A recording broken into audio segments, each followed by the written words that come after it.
We're here on a compliance hearing following an order to participate. This is a Texas Family First case. Ms. Wildman, is this going to be your case? Yes, Judge. Okay. And I should have Katrina Sledge in the waiting room. Yes, ma'am, we do. I'll get her in. Okay, Ms. Wildman is with us for the department. Mr. Ingram's with us representing the children. Ms. Mullinax is with us representing the mother, Ms. Fortenberry, who is with us. That's all the parties. I have a Christy Sonnier, Sonnier, and a Will Rattan in the waiting room. If they're not for this case, then we have everybody we need, and we are ready to proceed. Ms. Wildman? Yes, Judge. The department would call Katrina Sledge. All right, thank you. Ms. Wildman, you may proceed. And Ms. Sledge, just briefly, how are you currently employed? I'm family-based worker with the Department of Family and Protective Services. And are you familiar with the Fortenberry family? Yes, ma'am. And when did you first become familiar with them? We received our case. I'm so sorry. Give me a second. We received our case October 10th of 2024. And so this is a Texas Family First case, is that correct? Yes, yes. And are you the one that's overseeing that program for them? Well, I'm the family-based worker with the department, and then Karen Biter is the TFF worker with Francis. Perfect. All right. And so just briefly, what was the reason for the referral in this case? Physical neglect due to the concerns of the home and the hygiene of younger child Anthony Fortenberry. He's going to school, and there were some concerns in regards to excessive bugs, possible roach infestation due to bugs being in his water bottle, and then concerns of his hygiene. And that was the original report, and that's why we became involved. Okay. And so did the department through this program develop service plans for the family? Yes, we did.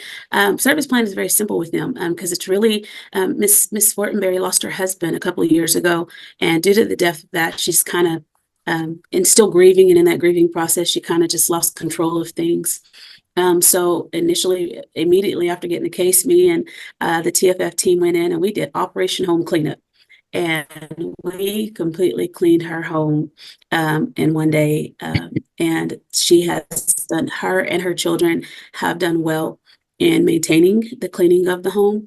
We have provided extermination services. We still have one full treatment to do. But the bugs a lot better with them. Anthony's hygiene, we have struggled some with his hygiene. He does also have some mental health. And so he gives Miss Fortenberry a lot of pushback. He is the youngest child. The other two girls, no concerns with hygiene or anything. Anthony just gives a lot of pushback. So we've been working with her, some parenting stuff to try to help her take back control in that area. And also just explaining to him how serious, the concerns that he causes for his mom and the outlook that it makes on his mom. When he's not taking care of himself or allowing her to take care of him and make sure he's clean and, those type of things. And so since we had that conversation, he's been doing better. That's just been a couple of weeks since we've had that conversation, actually about a week and a half. And he's done a lot better with his hygiene. We kind of went in and got a schedule going. He understands the importance of bathing.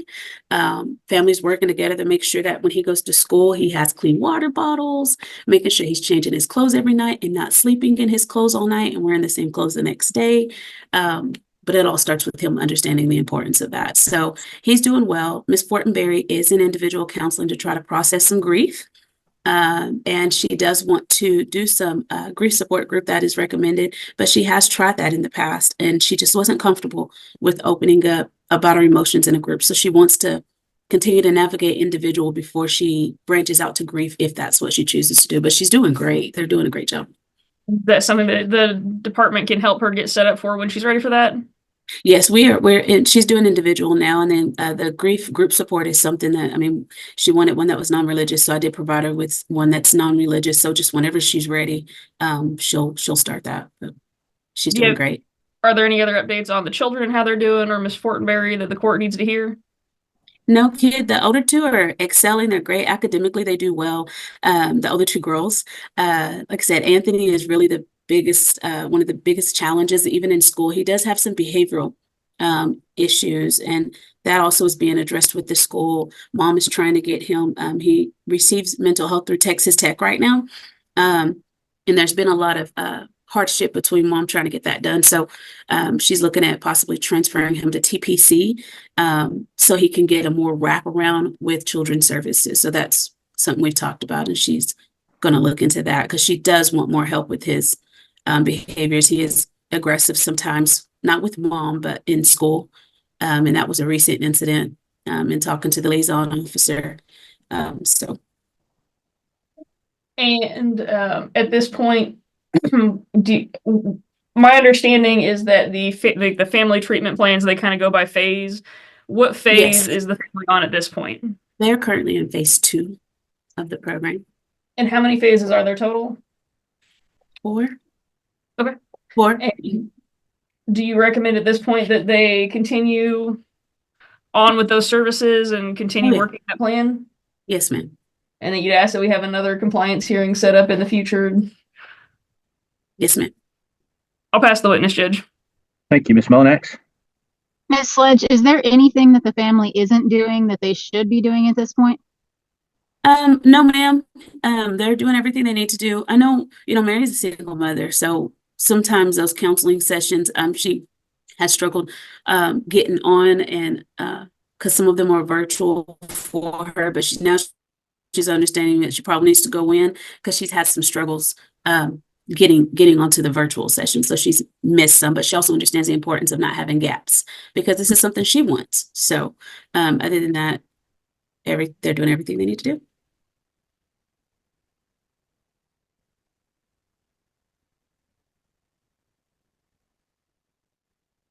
Anything further, Ms. Mullinax? No, sorry, somebody was calling and I lost sound. I passed the Okay. Okay. All right. Mr. Ingram, any questions? No questions. All right, then. Ms. Wildman, anything further from the department? No, Your Honor. All right, then. Ms. Mullinax, any witnesses? Nothing further, Your Honor. All right. Thank you. Mr. Ingram, recommendations? Just continue with the order to participate. Kids appear to be doing well. All right, then. Ms. Wildman, how far out do you want your next compliance hearing? Do we usually do these on 2-month or 3-month, Judge? It just depends case by case. I've got dates for February 10th and March 10th. So, Aaron, do you have a preference? You want to do February 10th? Hang on, I'm checking my calendar. I can do either. They're doing well, Judge. If you think February is appropriate, I think that would be good. That's another 2 months or so. Okay. All right, then. I will order that Ms. Fortenberry continue working the services as previously ordered, which she's obviously doing. And I will set our next compliance hearing for February 10th, 2024. It will be by Zoom, just like today's hearing, so parties and attorneys can go on the court's online docket a day or two in advance of February 10 to see exactly what time we'll have that hearing. All right, that will conclude this hearing. For those of you involved, I'll be back at 10 o'clock. I'm sorry, 9:30 to call another Randall. Just say my bitch ass mother. We're here on a status hearing.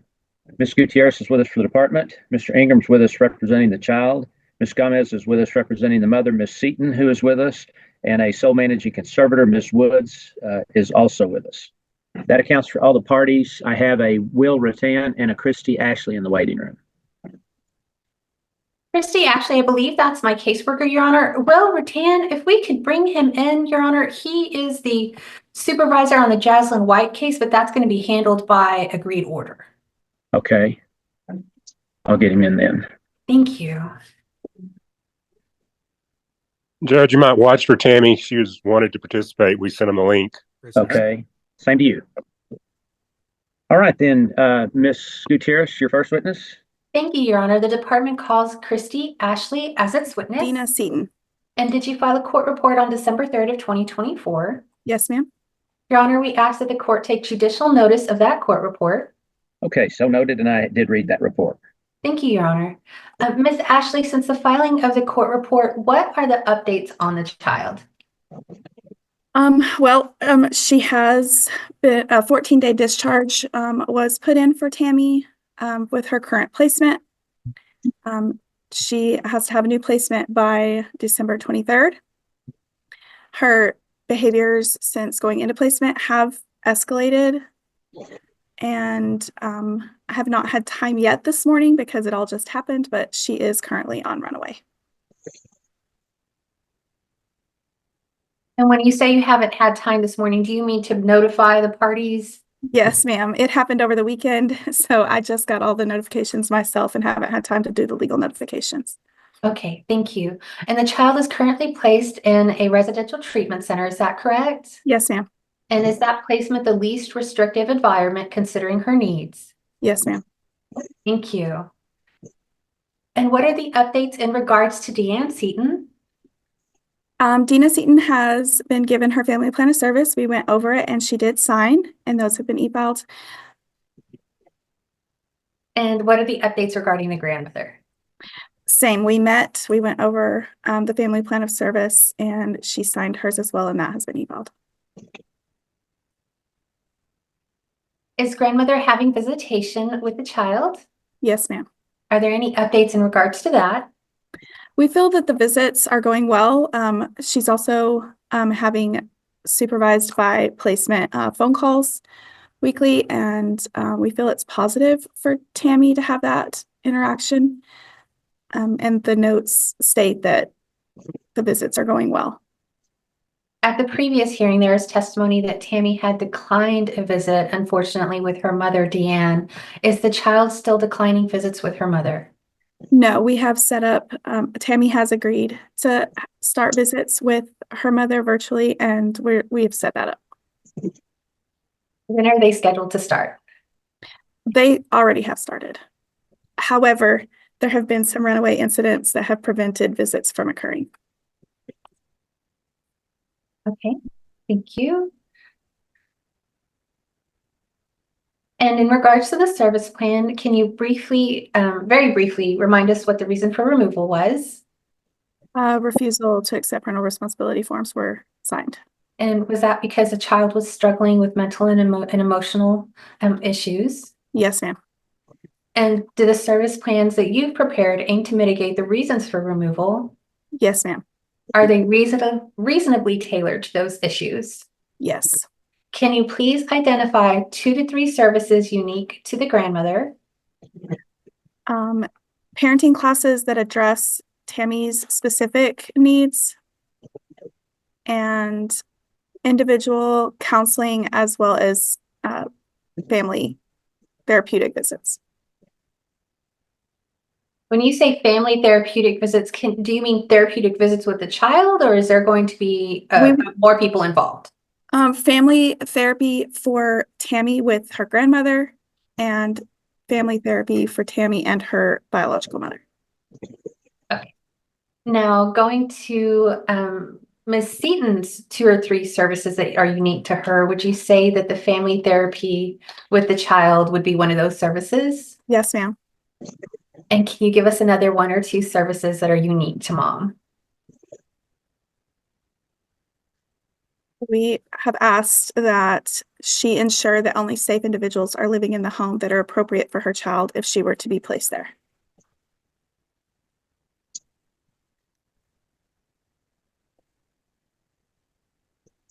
And I believe you testified earlier that Ms. Seaton and Ms. Woods had both already reviewed and signed the service plans. Yes, ma'am. Are we asking for any drug screening today? No, ma'am. Okay. Are there any other requests we have of the court? No, ma'am. Pass the witness. All right, thank you. Miss Ashley, you said that some visits have been missed because of previous runaways. So this is not the first time Tammy's run? No, sir. She ran away, and then the 14-day discharge was put in. And since that 14-day discharge was put in, Tammy has escalated significantly due to being upset about the discharge. Okay, so there's been multiple. Since the discharge came in, is that when she started running? The majority, yes, sir. Okay, all right. Okay, thank you. And is she on any psychotropic medications? Yes. Were they being monitored at least every 30 days when she's okay? So if she's on runaway, she's probably not got her medication with her. Is that correct?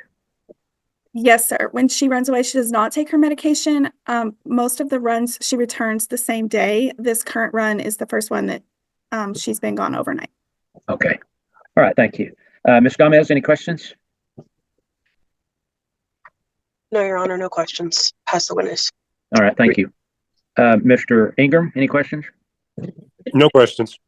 All right. Ms. Woods, did you have any questions for Ms. Ashley? No, sir. Okay. Thank you. All right then. Ms. Gutierrez, anything further from the department? Yes, Your Honor. Miss Ashley, I forgot to ask you, forgive me. Is the child in therapy? Yes, she has started her therapy. Okay. All right. I pass the witness, Your Honor. All right then. Any other witnesses, Ms. Gutierrez? No, Your Honor. The department rests. We ask that these service plans be made in order of the court and that the child's placement be continued and approved until we find her another one, Your Honor. Okay. All right then. Ms. Gomez, did you have any witnesses? No, Your Honor. All right. Mr. Ingram, recommendations? Continue the department as joint managing conservator with the grandmother. Continue placement as is until new placement's found. Okay.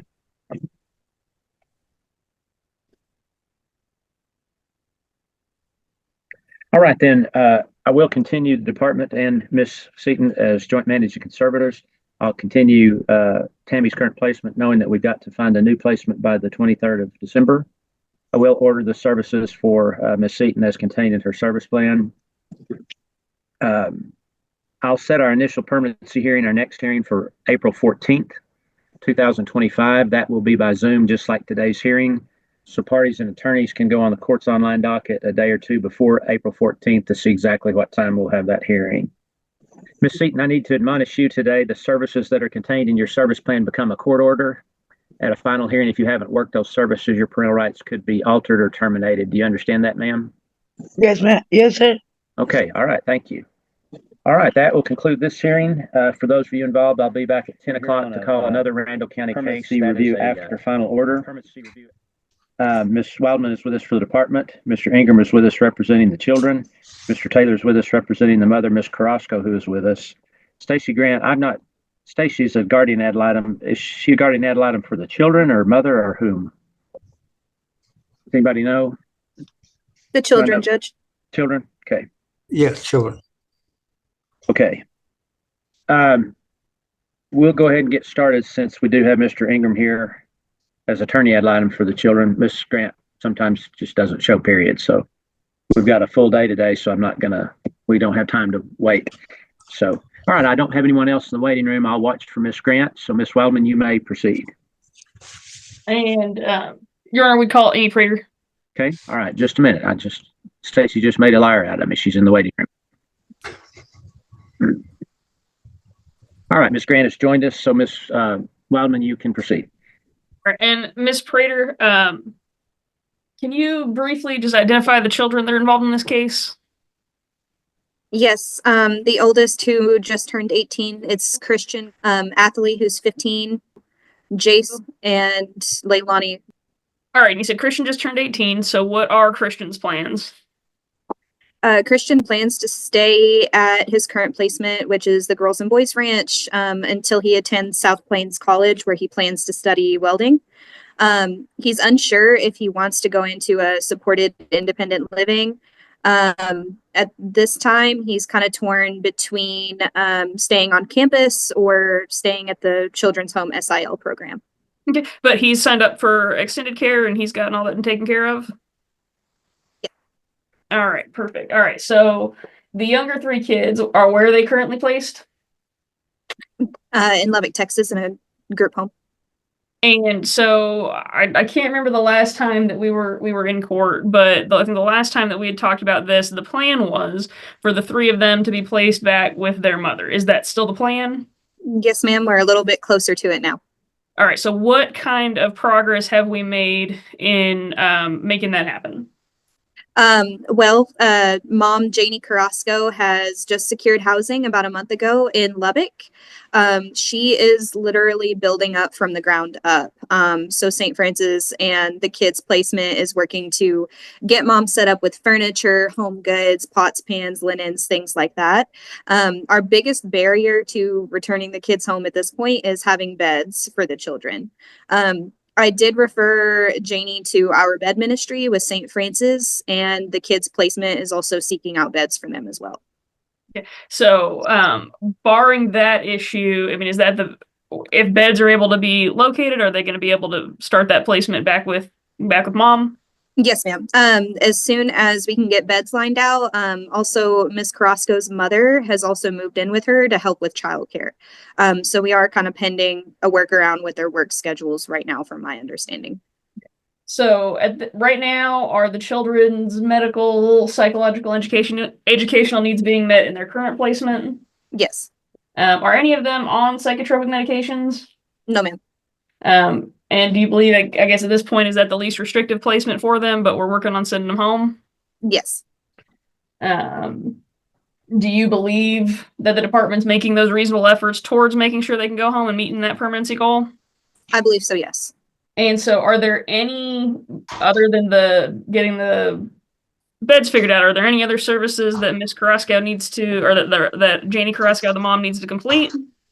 Not to my knowledge, she is still attending NA meetings there in Lubbock through Celebrate Recovery. And she also continues to have access to mental health care there in Lubbock as well. And what, I guess, is the hope here with returning them back to Miss Carrasco?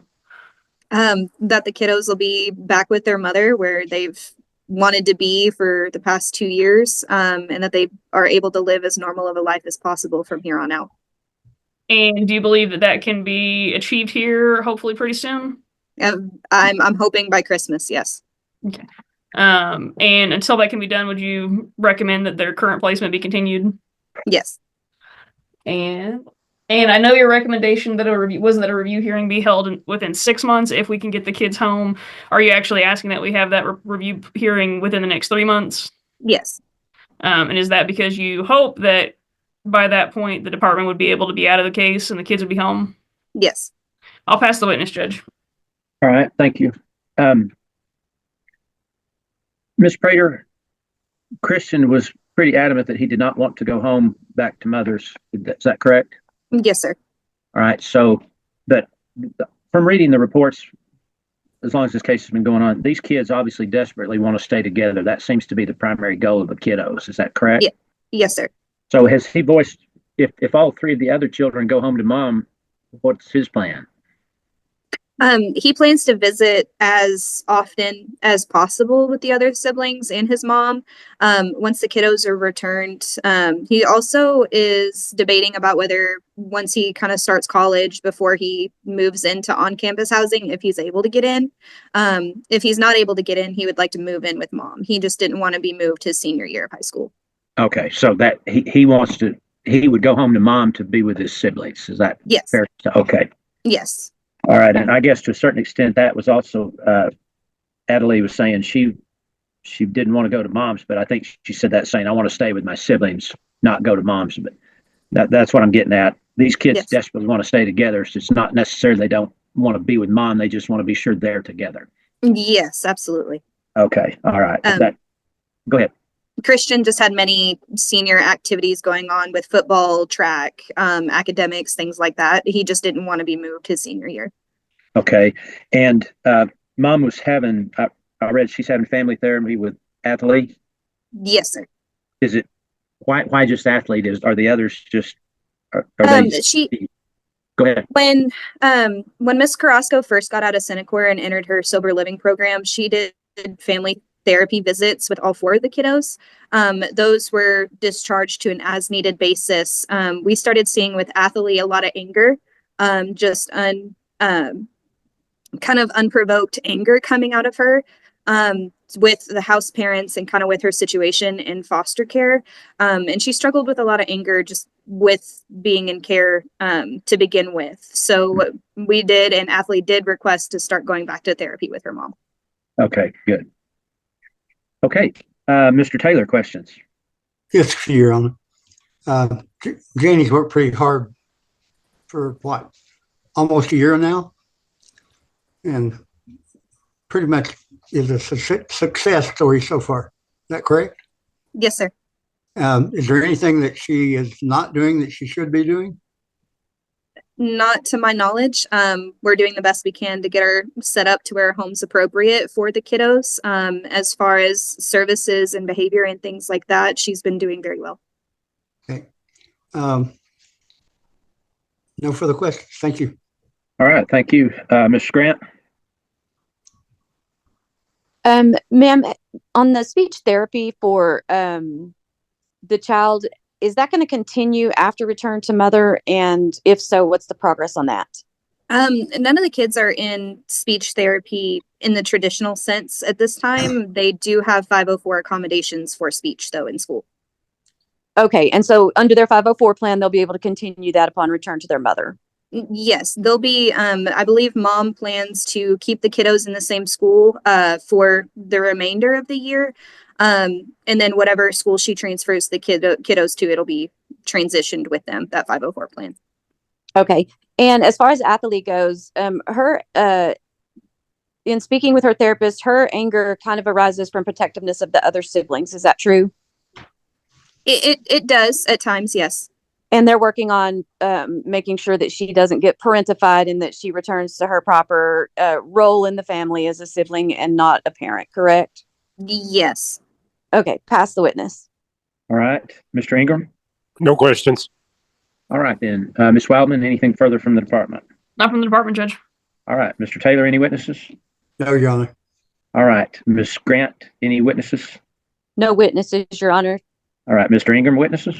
No, sir. All right, Ms. Grant, recommendation? Your Honor, I think we're on the right path. I agree with reunification of the children by Christmas. I think that Christian has resolved any of his issues and he's probably going to enter into his adult role with the family, maybe move home if necessary. But I think everything is going well and Mother has done exceptionally well and I'm really proud of her. Okay. All right, then. I will continue the department as permanent managing conservator. I'll continue Ms. Crosco as possessory conservator, permanent possessory conservator. I will continue the placements knowing that we're working towards a reunification and we'll just see what Christian decides he thinks is best for him when that happens. So, all right. You said you wanted a hearing in about 3 months. I have a March 10th date that we have other hearings. I could go ahead and move our next review hearing up to that date. So I think that would work, Judge, if that everybody else is good with that. No Okay. objection to that. Okay, I will set Works our for me. next review hearing then for March 10th, 2025. It will be by Zoom like today's hearing, so parties and attorneys can go on the court's online docket a day or two before March 10th to see exactly what time we'll have that hearing. Okay, we'll stand in recess on this case. Mr. Ingram informed me at the last hearing that I had previously signed an order extending this case. I didn't have it in my notes, so thank you for that, Mr. Ingram. Ms. Gutierrez is with us for the department. Mr. Ingram is with us representing the children. Mr. Michelson is with us representing the mother, Ms. Smith, who is with us. And Mr. Nowak is with us representing the father, Mr. Bowie. He is not in the waiting room. Mr. Nowak, were you expecting him? He is working today, and based upon my conversations with Teresa, I told him that we were not trying the case today, and I hope that's accurate. Yeah, that's right. I just didn't have in my notes that I knew they were asking to extend it. I didn't know I'd already signed an order, so that was my bad. So yeah, you're right. We're just doing a permanency hearing. So okay, I have Erica Cantrell. Oh, I'm sorry. Kobe is in the waiting room. Okay, the father, Mr. Bowie, has now joined us, and I have Erica Cantrell in the waiting room. That's my worker, Your Honor. Okay. And is their mother Neely Smith Yes, ma'am. and their father Kobe Bowie? Yes. Did you prepare a court report and file it on December 5th of 2024? Yes, ma'am. Your Honor, we ask that the court take judicial notice of that court report. Okay, so noted, and I did read that report. Thank you, Your Honor. Now, Ms. Cantrell, since the filing of the court report, did the children continue in the same foster home placement? They are in a relative placement. Okay, so can you give us some details about that placement?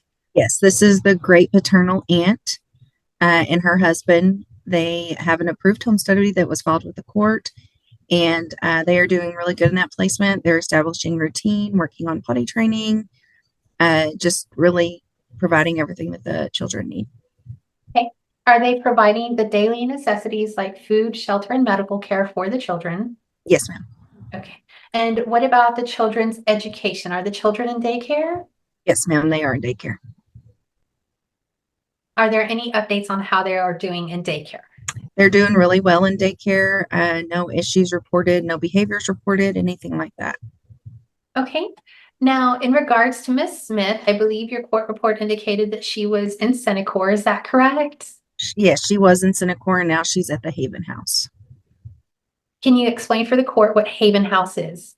It's a program for women who struggle with drug addiction, and really they work with her to obtain employment, continue sobriety, counseling, meetings, such like that.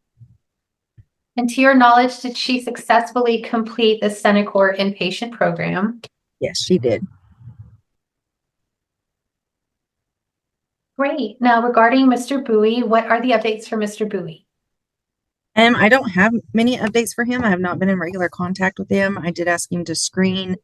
I did notify him that the children were placed with his aunt.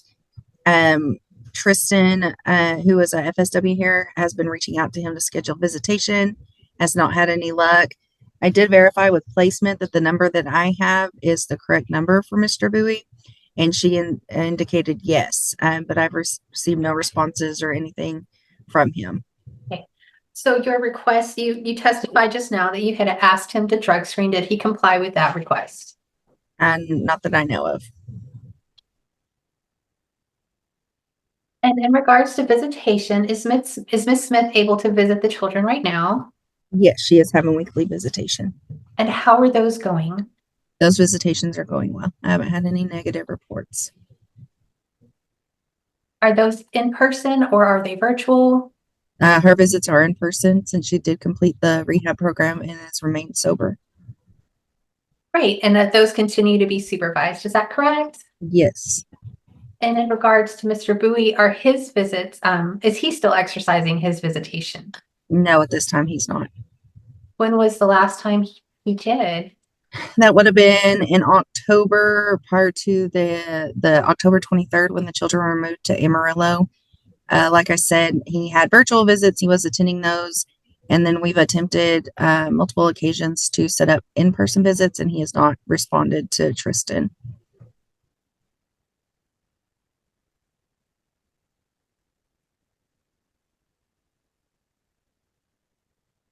Are we asking the court to order any drug screens for Ms. Neely today? She did go drug screen for me last week. Those results are pending. That was a UA request. It had a hair in some time, so we could request to go ahead and do a hair. We did discuss that it may still test positive, but it'll give us a baseline as far as where we are in the sobriety. So a hair for her, and then a UA and a hair for Mr. Bowie, please. Okay.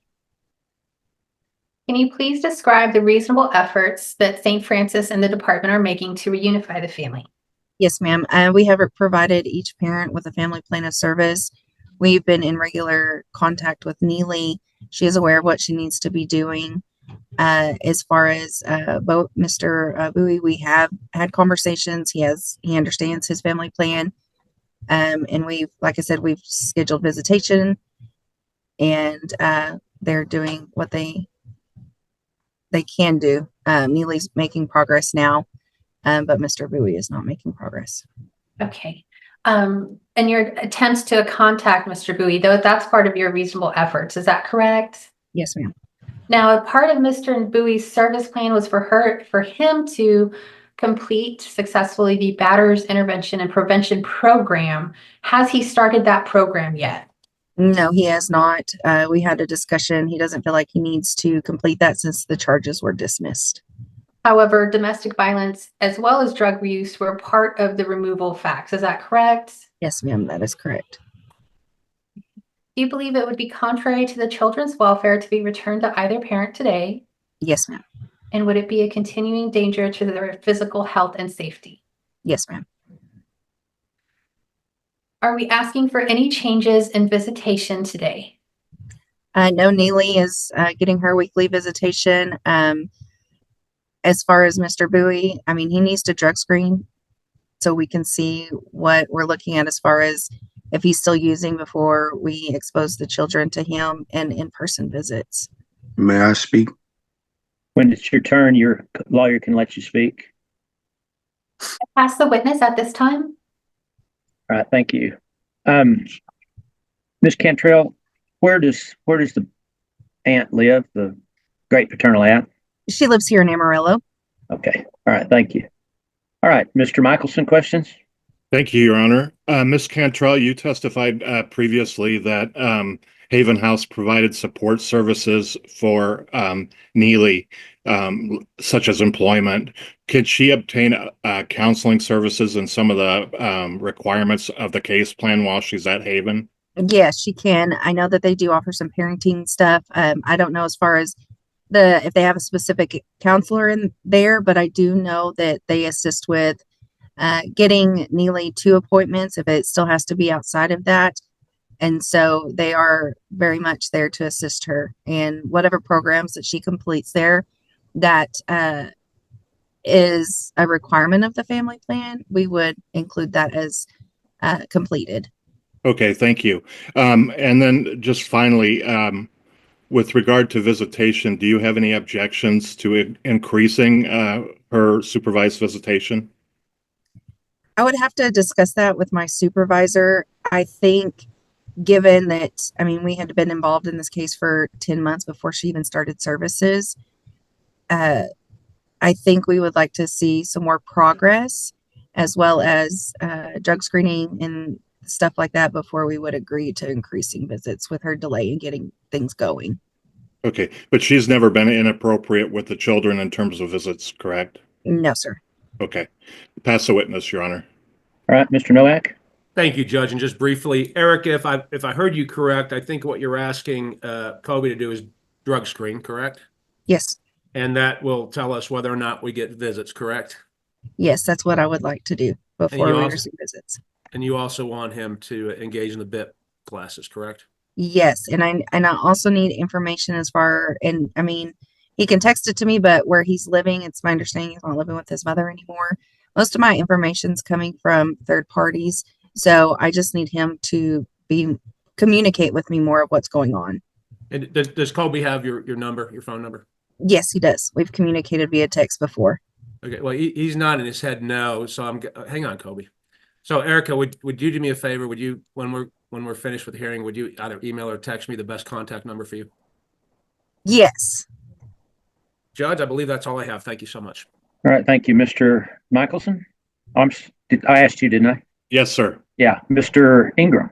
No questions. All right. Ms. Gutierrez, do you have any other witnesses? I don't have any other witnesses, Your Honor. The department rests. We do ask for those drug screens to be ordered. As well, we ask for the court to make findings that the department is making reasonable efforts to reunify the family as testified to by Ms. Cantrell. All right, thank you. I will make the reasonable findings that you've requested. Mr. Michelson, did you have witnesses? No witnesses, Your Honor. We rest. Thank you. Mr. Nowak, witnesses? I think briefly, Judge, and Eric, I've got your number. I'll forward that to Kobe if that's okay with you. Absolutely. Kobe, you wanted to say something. I call my client. Okay. Mr. Bowie, raise your right hand. You swear the testimony you give will be the truth, the whole truth, and nothing but the truth. Yes, sir. All right. Mr. Nowak. This is a real general question. Kobe, what did you want to say? Well, I've been having struggles with a new phone. I actually just got a new phone like yesterday. So the iPhone 13 that I've had since October, the screen was broken on it and I couldn't really do too much. So I just barely got a new phone. All right. Do you still have the same phone number? Yes, I do. And my phone has been on the whole time. So basically my plan carried over to this phone. So I've still been receiving text messages, but the contacts didn't carry over to this phone. So I don't have any of my old contacts. I will text you Erica's phone number, and I encourage you to call her as soon as you possibly can when we're done with this hearing. Yes, sir. Anything else, Kobe? No, sir. Judge, that's all I have. Thank you so much. All right, thank you. Mr. Bowie, do you have transportation? No, sir, not yet. Okay, do you need a ride to get your drug test done today? Because I'm going to order them done. I think I have a ride. My mom, I can call my mom. Okay, if your mom can't do it, you get in touch with Ms. Cantrell today and they'll get you a ride. So, yes, sir. Okay, all right. Let's see, Ms. Gutierrez, did you have questions for Mr. Bowie? No questions for Mr. Bowie, Your Honor. Mr. Michelson? No questions, Your Honor. Mr. Ingram? No questions. All right, then. Mr. Ingram, recommendations? Continue department as temporary managing conservator, continue placement as is with relative.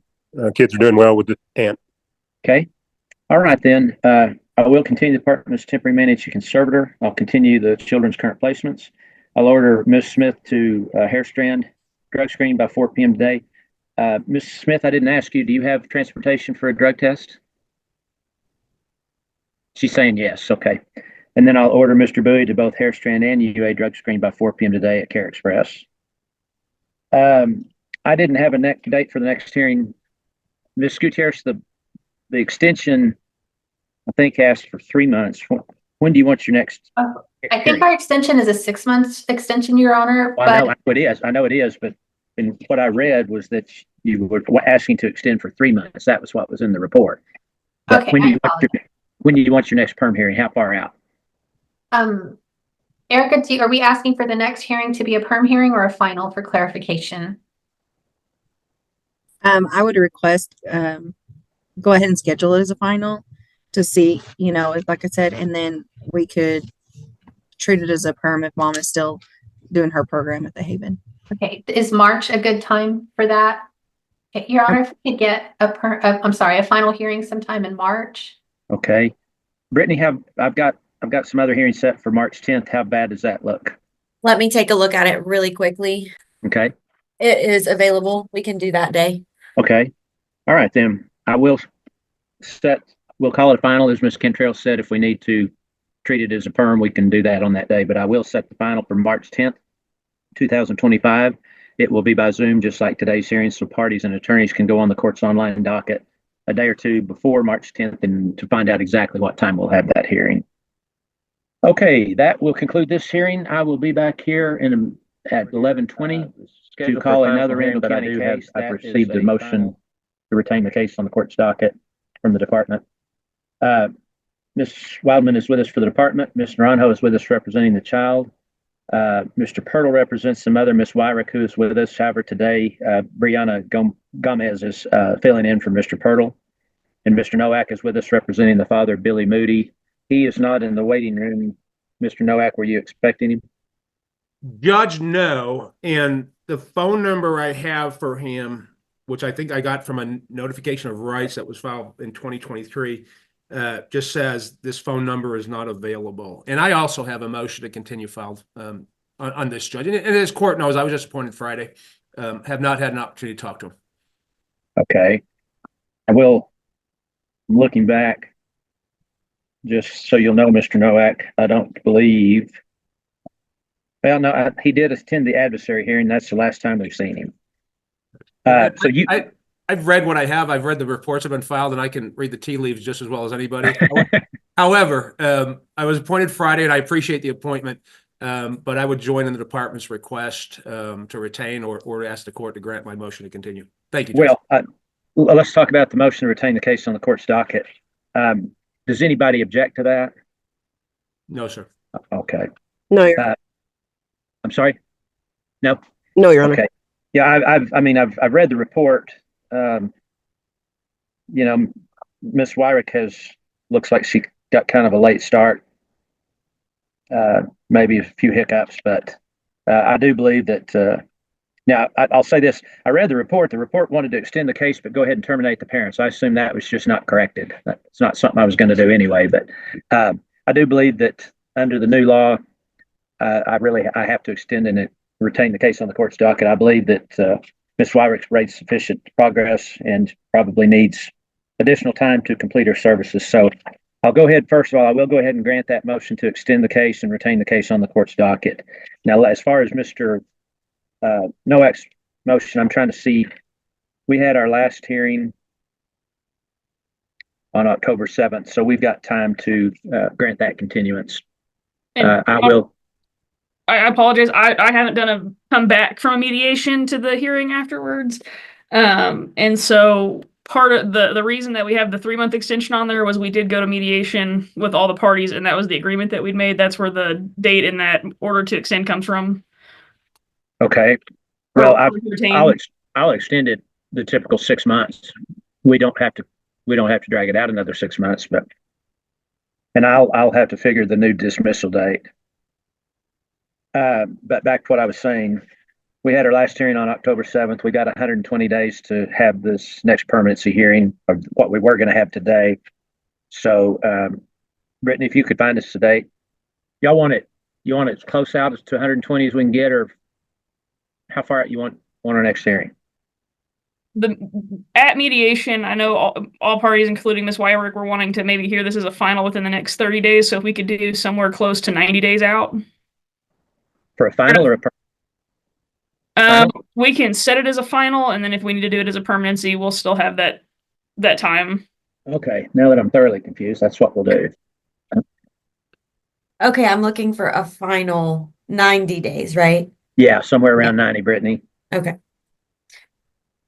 Yeah, Judge, just to clarify, we were just wanting to set an earlier final with the hopes that seeing where Ms. Wyrick is at that point, if necessary, we can push that final hearing date. We just want to see where Ms. Wyrick is at that point. Okay, all right. Yeah, I don't have a problem. If we get there and we're not ready, we'll make that a perm if we need to on that day of the final that it's set for. I do have a couple things, Judge Graham. Uh-huh. So during the mediation, I've actually gotten a few things already done that were agreed to the mediation.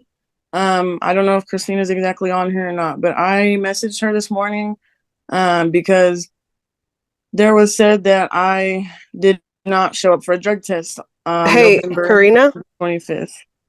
nobody's questioning you at this point, so No, I just want to give my updates to Judge. Well, we're actually not having a hearing today. We can bring that. Oh, yes. Okay. Because Mr. Nowak just got appointed to Billy on Friday, so he's not prepared to go forward with anything today. But Oh, okay. I'm sorry. No, That's all right. fine. If we can bring our caseworker in so she's kind of up to date, that'd be Christina Hunter. Okay, and then I have a Curtis Reese in the waiting room. Anybody have a clue who he is? He's not appearing on any of my other cases today. Let's just go ahead. I'll go ahead and get whoever that is in to see why they're here. Hearing, and I've let someone in under the name of Curtis Reese. Can you unmute and tell me what case you're here on, please? Hey there, this is Curtis Reese. I'm the case manager of the One Discovery Residential Treatment Center. I'm on the case for Tammy Pointer. Oh, we've already had that. Let me see.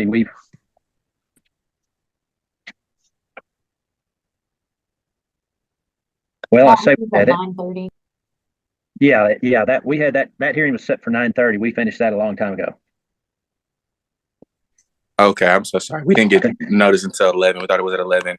Oh, okay, that's all right. I'll go ahead and remove you so you can go about your day's business. Thank you. Thank you. For the date, I'm looking at March 17th. That is 91 days away, and it is a Monday, and it's pretty light for right now. So Okay. Then I'll go ahead then and grant Mr. Nowak's motion for continuance. We'll reset this. It'll be a final. We can treat it as a permanency if we get there and we're not ready for the final yet. But our next hearing will be on March 17th, 2025. It will be by Zoom, just like today's hearing, so parties and attorneys can go on the court's online docket a day or two in advance to see exactly what time we'll have that. On a final hearing, Ms. Wildman is with us for the department. Ms. Naranjo is with us representing the child. Mr. Pirtle is with us representing the mother, Ms. Wyrick, who is not with us. Mr. Nowak is with us representing the father, Mr. Moody, who is not with us. And Ms. Oscarson is with us representing the intervenors and the Pendletons. And Ms. Pendleton is, oh, no, they're both with us. I didn't see Mr. Pendleton. Pendletons both are with us. That's all the parties. I have Joseph Valdez, Christina Hunter, and Claudia Knox in the waiting room. Judge, first, Mr. Jackson is here for the unknown father. Oh, sorry, missed him. Yeah, Mr. Jackson's with us representing an unknown father. Hey, could you give me the witnesses again? I apologize. Joseph Valdez, Christina Hunter, and Claudia Knox. Joseph Valdez is going to be my first witness. Christina Hunter is my caseworker, so I'd ask that she be brought in now. Okay. I am not familiar with the other name. Okay. I don't know if anybody was expecting Miss Wyrick maybe to log in under a different name or with somebody else. What was Claudia. that? Oh, sorry. Sorry, what was that name again?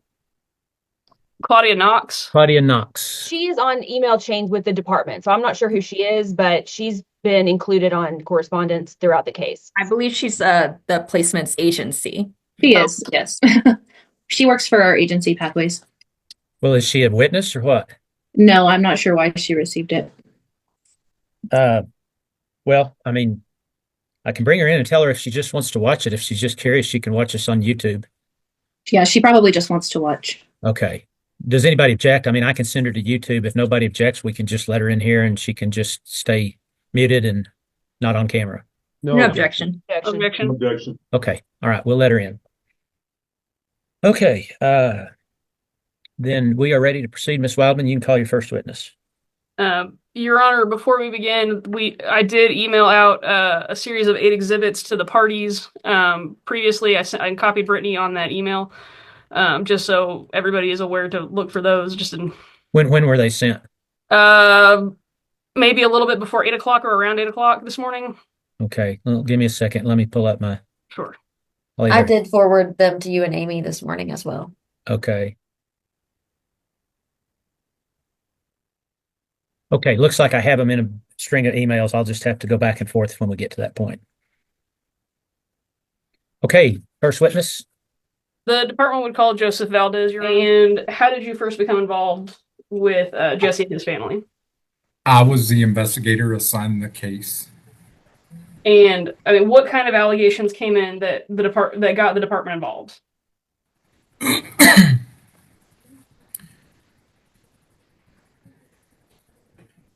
The department became involved due to mother and baby testing positive for drugs.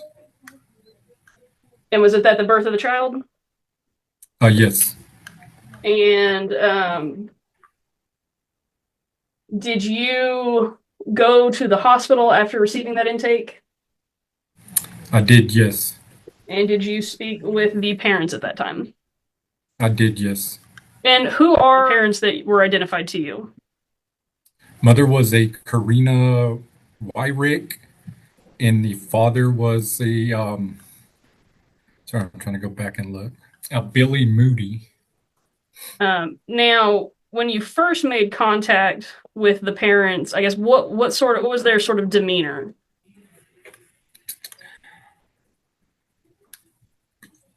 They would think they were pretty much expecting us. Well, I mean, let me ask you, when you first arrived, were they awake?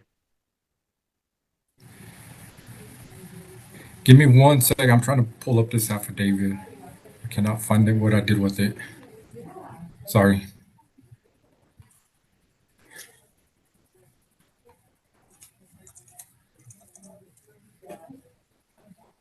Well, and let me ask you, so do you recall starting this investigation on December 1st of 2023?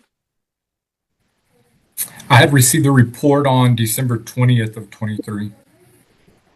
All right. And have you found that affidavit?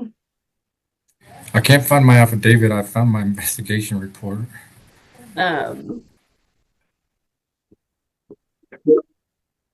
Give me 1 moment. Why don't we take about a 5-minute break real quick and everybody get on the same page? Yes, Your Honor. Your Honor, I believe we're ready to proceed.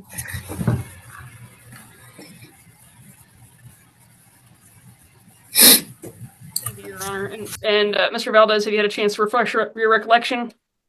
Yes, ma'am, I have. All right. So when you first made contact with the parents, were they awake? When I first arrived at the hospital, I'd spoken to one of the nurses. They told me it appeared that the mother was patting the newborn and that she was half asleep. The baby was choking. At that point, they ended up taking the baby back to the nursery. And if mother and father wanted to see the baby, they would have to go see the baby in the nursery. So your understanding that the parents remaining awake while in the hospital was becoming an issue? Correct. I was told that mother and father were sleeping a lot. When you first made contact with them, when you went to the hospital, were either the parents asleep when you arrived? Yes, they both were. Okay. And were you able to introduce yourself to Karina? I was, yes, ma'am. And what did she have to do after that regarding Billy? She had to attempt to wake him up. Was he able to wake up? Eventually, he was. Did that take some effort on Miss Wyrick's part? Yes, it did. Did you explain to the parents what you were doing there? I did, yes. I went over their notification of rights with them before I proceeded any further. And did they agree to talk with you? They agreed, yes. All right. And did Miss Wyrick sign her 310 form?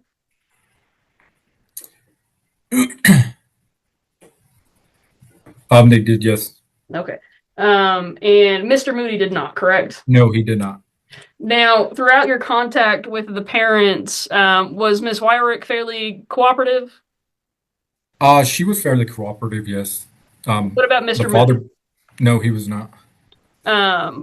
Was he willing to answer questions once things started going? No, he declined. Okay. Now, let's see. After did you discuss the concerns with them about Karina and Jesse being positive for amphetamines at that time with them? I did, yes. Did you and what did Karina say about her drug use? She had mentioned the last time she had used anything, she had used methamphetamine about 4 days prior to being admitted to giving birth. Did she say how often she had been using methamphetamines prior to that? She stated that she had used methamphetamines the past year and stated that she would use about twice a day. Did she say anything about how she would use it? I did ask that, and then she reported that she would snort it. Now, there was some concern about Karina and the child both being positive for fentanyl. Did you talk to her about that? I did, yes, and she denied ever using fentanyl. She did say that maybe some of the methamphetamine she had used was laced with fentanyl, but that she was not aware of that. Did she talk about any other drug use or history of drug use? She did state she did smoke marijuana when she was younger. And was she willing to drug screen for the department? She was, yes. And do you have the email with the state's exhibits in front of you? All right. Yes, ma'am. And Your Honor, at this time, the state would move to admit State's Exhibit 1, which are 2 drug screens from Karina Wyrick, accompanied with a business records affidavit. Notice of that was filed timely. All right, objections? No objection. No objection. No objection. All right. No objection. Petition one is admitted. All right, and Joseph, will you bring up that first exhibit? Okay. All right, and the drug results from the test done on December 12th of 2029 or December 29th of 2023, what were those positive for? For Karina, the mother, on the hair strand, she was positive for methamphetamines only. Okay. And so is that consistent with the history that she had provided to you? Yes. Now, was Mr. Moody willing to drug test for you? He was not. What did he say in regards to his drug use? He denied it, stating that he only smoked cigarettes. Did you talk to him about how he felt about his child being positive for methamphetamine? I had a conversation. He just didn't. His wording was he didn't think it was serious, and he has no reason to drug screen. I had explained to him that his child was positive, and what he means by it not being serious. And then at that point, he stated I could stop asking him questions, and he was not going to answer any other questions. And at that point, did he disengage with the investigation? He did, yes.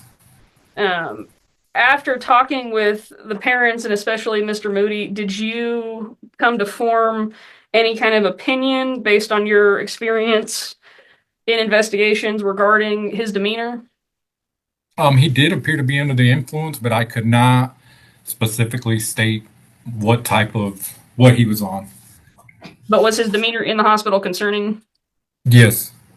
And was his lack of interest in the child's well-being at that time concerning? It was, yes. Now, you talk to the parents about whether or not there were any options as far as avoiding a removal and doing some kind of safety placement with a relative or someone? I did ask the mother if there was any family members. Yes. Was she able to provide any sort of safe placement options? No. Was the father able to provide any options? No. I mean, he stopped engaging with me.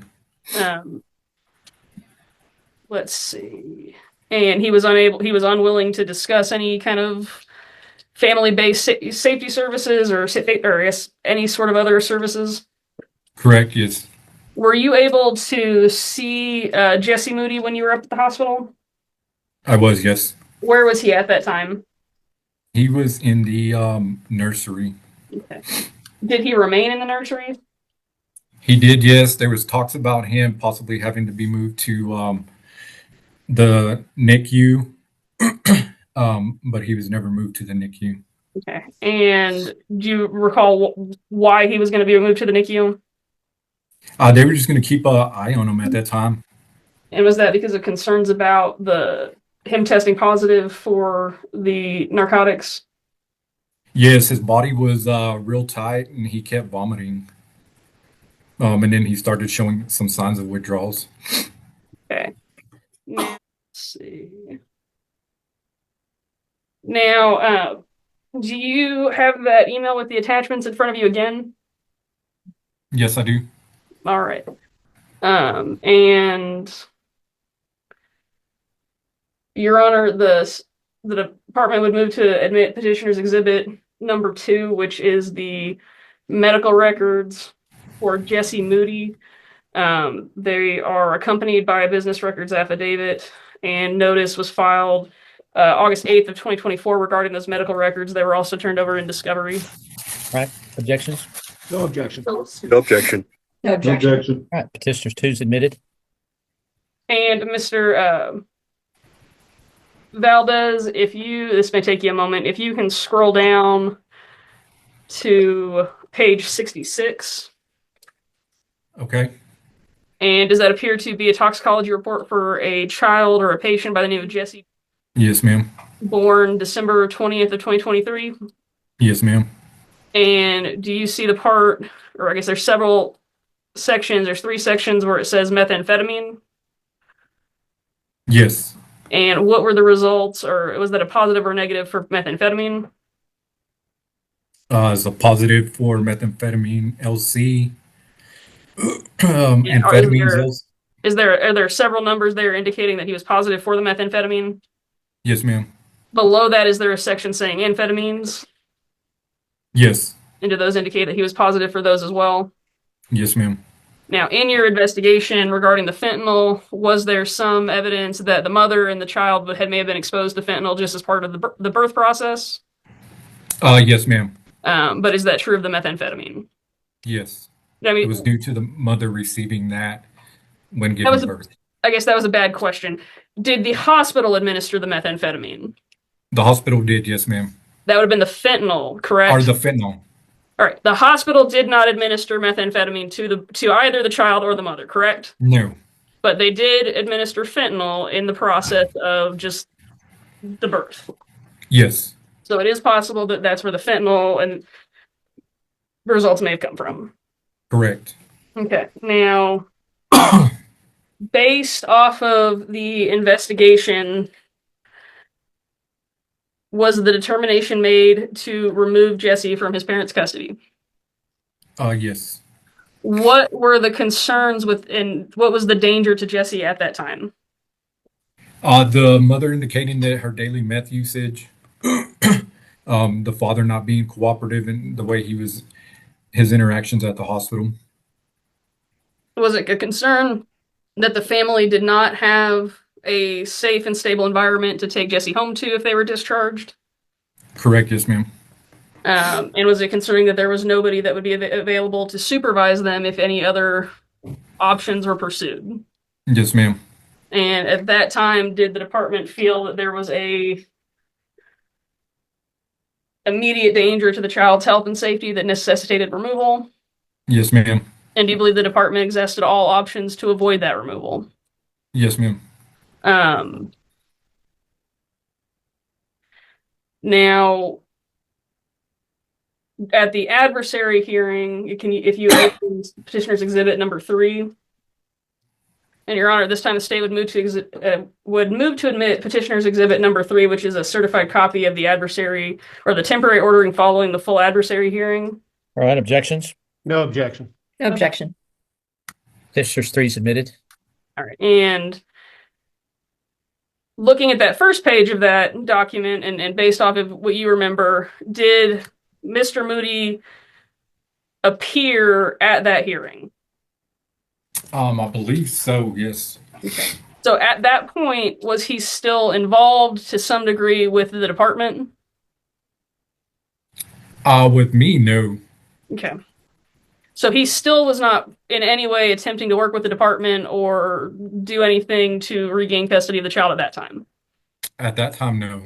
But he did at least appear at that first initial adversary hearing. Correct. All right. And then,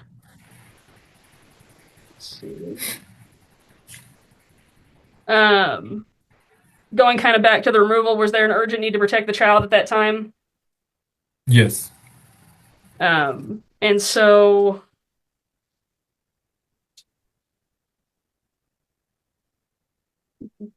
Judge, I will pass the witness. Right, Mr. Pirtle? No questions. Mr. Nowak? No questions, Judge. Ms. Oscarson? No questions. Mr. Jackson? Briefly, Your Honor. Sir, you had testified that during the course of your investigation that Billy Moody was the father of that child. Is that correct? Correct, yes, sir. Okay. How did you come to know that? That's what they both told me when I made initial contact with them. Okay. So both of them admitted that he was the father? Yes. Okay.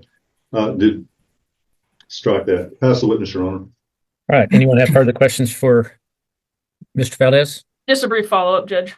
Okay. Mr. Valdez, following up on Mr. Jackson's question, at any point did they indicate that anybody else could be the father of Jesse? No.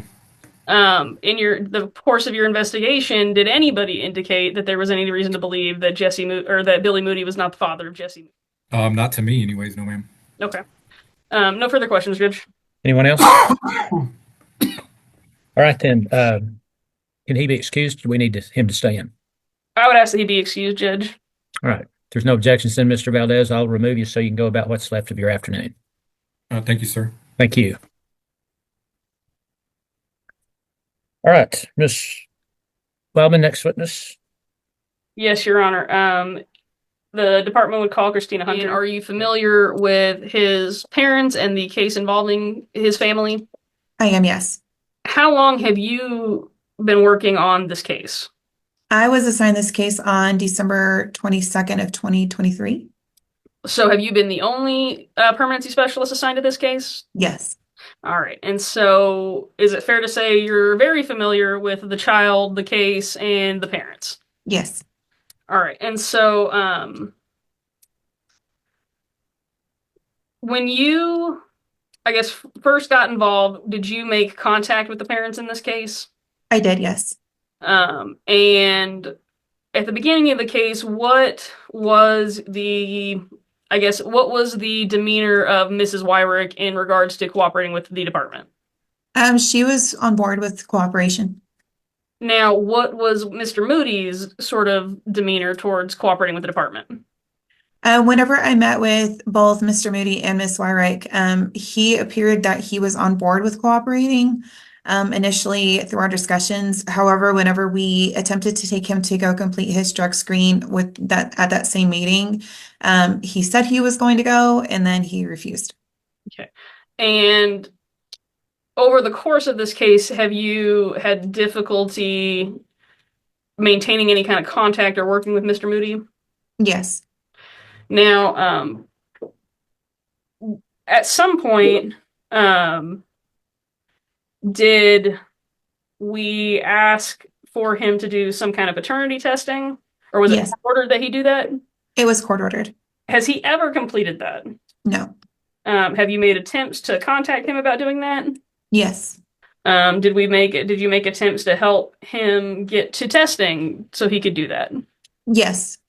But has he made any effort to do that? No.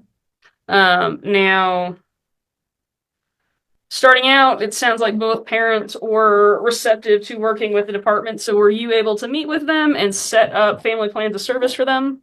Yes, I was. And Miss Hunter, do you have the emails with the exhibits in front of you? Yes, I do. Will you look at petitioner's exhibit number 4? Yes, ma'am. All right. And is this the status hearing order from the hearing on February 12th of 2024? Yes. And at the end of that document, are there attached family plans of service for both of those parents? Yes. And Your Honor, the state is going to move to admit petitioner's exhibit number 4, which is a certified copy of that status hearing order. All right, objections? No objection. No objection. 4 is admitted. Thank you. And Ms. Hunter, are those the service plans that you attempted to work with both of those parents? Yes. All right. Now,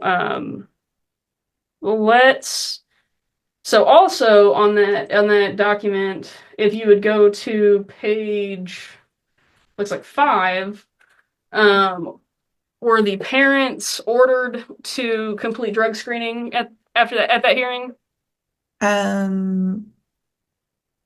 Sorry. And my computer's lagging. Towards the top of page 5. Yes. All right. And going back to the previously admitted state's exhibit number 1, is there a drug screening result in that document on the 7th page for Karina Wyrick? Yes. And what were the results of that drug test? You're referring to the drug screen for 2/19 of 24, correct? In that same document, if you scroll down, there are results from 2/13 of 2024. Okay, yes. I was just making sure I was looking at the same one as you. You're Yes, ma'am. Those are it was a hair follicle with the test results of methamphetamine positive of 504. All right. And can you pull up petitioner's exhibit number 5? And so Karina tested in February. Did Billy Moody also test in February? I believe he did, yes. All right. And do you have petitioner's exhibit 5 up? Yes. All right.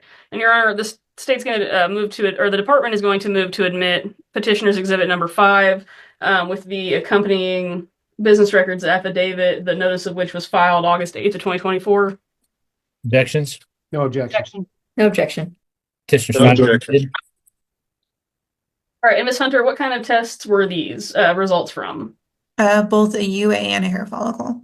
All right. And looking at that first one, the hair follicle, what was that test positive for anything? Yes, ma'am. It was positive for amphetamines at 6,474 and methamphetamines at 44,111. And the second result that's in there for the urinalysis, was that positive for anything? Yes, it was also positive for amphetamines at 1,203 and methamphetamines at 1,631. All right. And so let's start out talking about Billy Moody's progress on his family plan of service after that became an order of the court. To date, has Mr. Moody completed any of the services that were ordered in that family plan of service? No. I mean, what sort of services was he required to complete? Ms. Hunter, let's do it this way. You've got the service plan, correct? Yes, Your Honor. Okay, if you would go to Mr. Moody's service plan and just take them one at a time, what the service was, and just briefly tell us whether or not he completed it or not.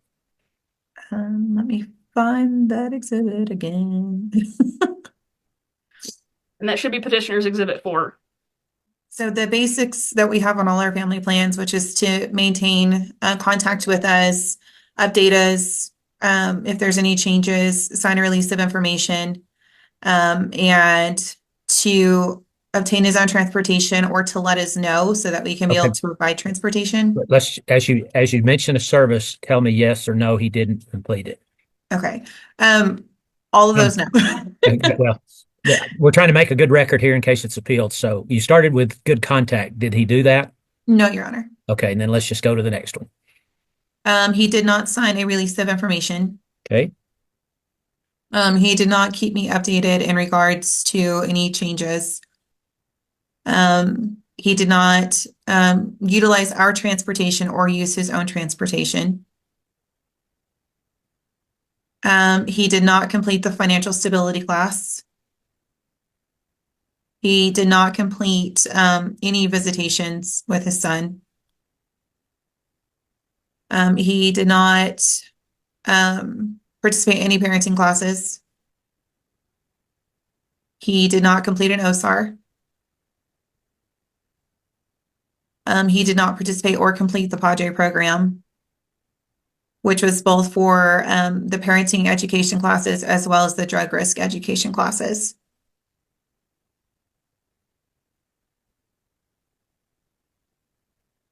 He did not maintain a drug-free lifestyle, and nor did he submit for drug screens as requested.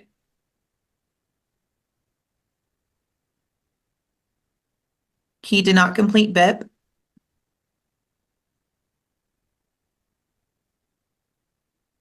Nor did he complete individual therapy or rational behavior therapy. He did not complete or participate in a mental health assessment through Texas Panhandle Centers. And he did not complete a psychosocial. Okay. Thank you very much. And Ms. Hunter, when was the last time that you have had any contact with Mr. Moody? I want to say the last time I had contact with him was possibly May or June of last year. 2024? Yes, ma'am. Have you made continued attempts to try and contact him and locate him? Yes. Had he been in contact with the department, would you have assisted him in completing this service plan? Absolutely. And do you believe that that developing that service plan and attempting to continue to contact him even after he's been out of contact for, it sounds like about 9 months, do you believe that that was a reasonable effort to attempt to reunify this child with his father? Yes.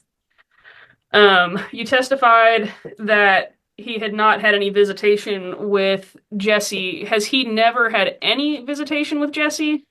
He's never had a single one. Okay. And how long has Jesse been in the conservatorship of the department?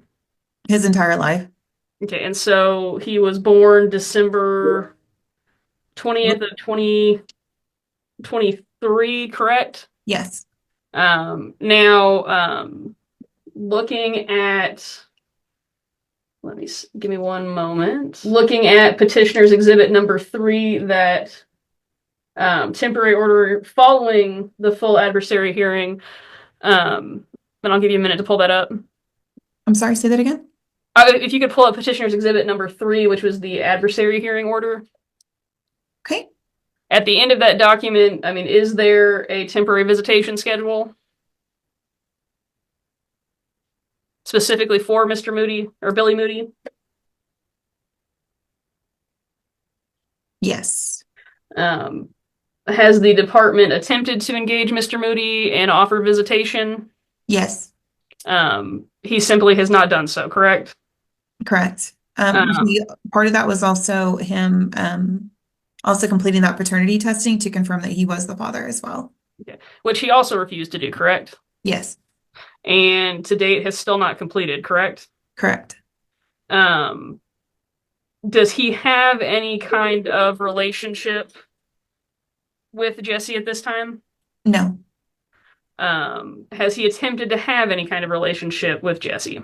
no, Would you consider,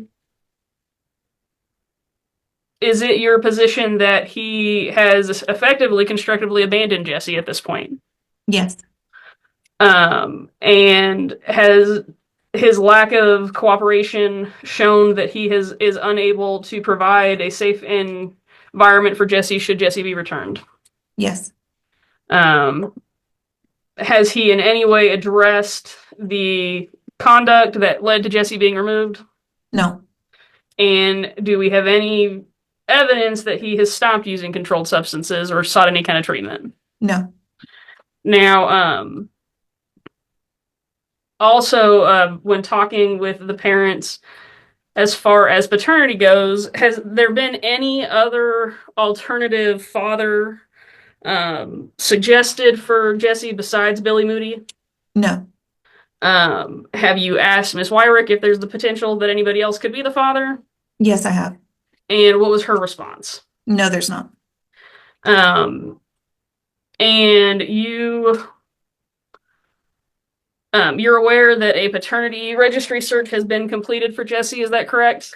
Yes, And did that search come up with any results of anybody who had claimed paternity over Jesse? no, Your Honor, the department would ask that you take judicial notice of the paternity registry search that was filed into this case on April 10th of 2024.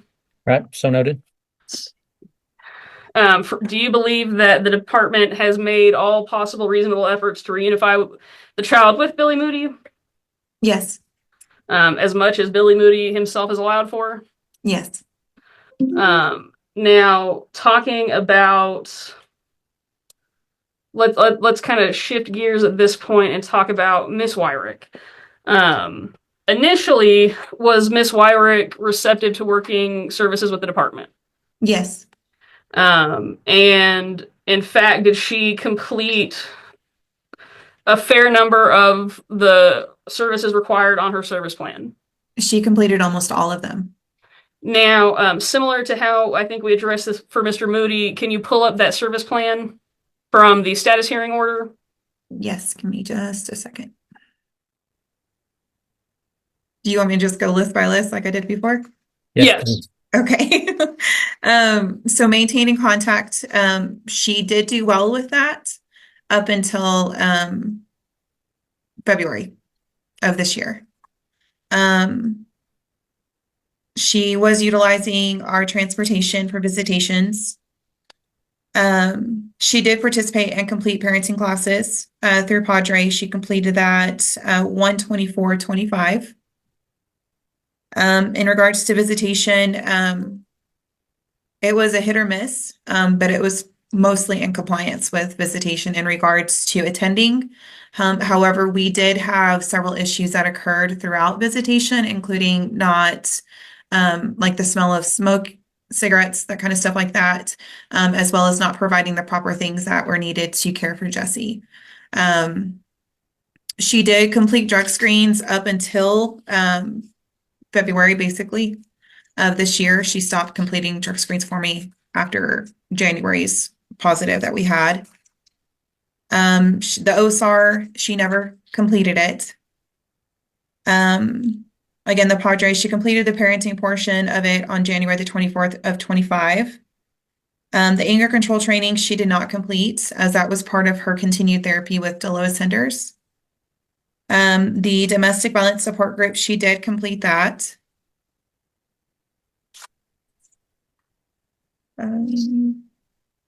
Apologies. She completed that December the 3rd of 2024. For her psychosocial, she did complete that as well. And that was completed 2/15 of 2024 with Ms. Hinders. She was ordered to resume individual therapy because she completed it the first time, with Melissa Lawson, and then was court ordered to complete additional with the lowest senders. And she did not complete it the second time. She was discharged unsuccessfully on February the 3rd of 2025. She did complete her rational behavior therapy. That was completed March 7th of 2024. She did complete her assessment for TPC. That was completed March 12th of 2024. And she did get her ID. Now, Christina, will you expand? And I guess, Your Honor, at this time, the state would ask that Petitioner's Exhibit 6 be admitted. That is a certified copy of the amended initial permanency hearing order. Objections? No objection. Objections. No objection. Okay. Petitioner 6 is admitted. And Christina, if you would open up Petitioner's Exhibit number 6. Yes, ma'am. And if you would go to the top of page 5, please. The issue with visitation, was that addressed specifically in this order? Yes. And can you just explain it from section 5.2, what were 3 of the issues that had to be addressed by the court specifically? That Ms. Wyrick must participate in the family plan of service, mitigating the reasons for removal of the child. That it is ordered that she provide 24-hour notice that she intends to appear for virtual visits or the visits will be canceled. And that Ms. Wyrick, if she is to smell of smoke when she arrives for an in-person visit, the visitation will be canceled. Now, this hearing was held June 17th of 2024, correct? Yes. And was that issue of cigarette smoke resolved after that hearing? No, it was not. How long did that issue of her continuing to smell like cigarette smoke continue? It was off and on basically until visitations were suspended. And I mean, what was the concern about the cigarette smoke that was addressed at that hearing? Jesse has a strong reaction to the smell of cigarettes. He actually has put him into the hospital on a couple of occasions from him getting upper respiratory infections, those types of things. Okay. And you had talked about kind of some other issues regarding Karina not being prepared to care for Jesse during visits. What sort of other issues arose? Due to Jesse's special needs, because he has a feeding aversion, he requires a specific specific formula, specific bottle type, and specific nipple type for the bottle to ensure that it doesn't exacerbate the issues that he already has when it comes to feedings. There was a doctor's order that was written, I believe, in October of last year, and that was provided to Ms. Wyrick and her attorney that she had at the time to let them know that those were the things that she was going to need to specifically be bringing for his feedings at visitations moving forward, and that was not done. And just real quick before we move on from this this order, if you would go down to page, I guess the bottom of page 5. I know we were talking about Miss Wyrick, but was Mr. Moody ordered to drug screen at this hearing? Yes. Did he drug screen? No. And did you have any other drug screens from him for the rest of this case? No. Now, because of the issues that persisted with Miss Wyrick's visitation and preparedness to care for Jesse, were additional recommendations made and adopted as orders of the court? Yes. And Your Honor, the state would admit, or the department would move to admit Petitioner's Exhibit number 7, which is an order making recommended services, an order of the court, which was filed on January 14th of 2025. That's a certified copy of that document. Objections? No objection, No Judge. And objection. if I may I have just a minute to pop into Judge Martindale's court to tell him that I'm going to be just a little bit? Sure. It won't take me but a minute. Thank you so Okay. much, Judge. Uh-huh. Thank you for that, Judge. And I apologize.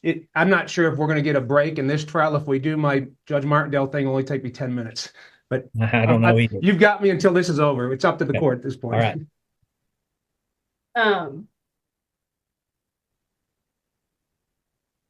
Your Honor, or Amy, did we admit State's Exhibit or Petitioner's Exhibit 7? No. Okay, we would ask that be admitted, Judge. Okay, I think I asked for objections, so petitioner 7 is admitted. Okay. And Christina, will you bring up that exhibit? I have it open. Okay.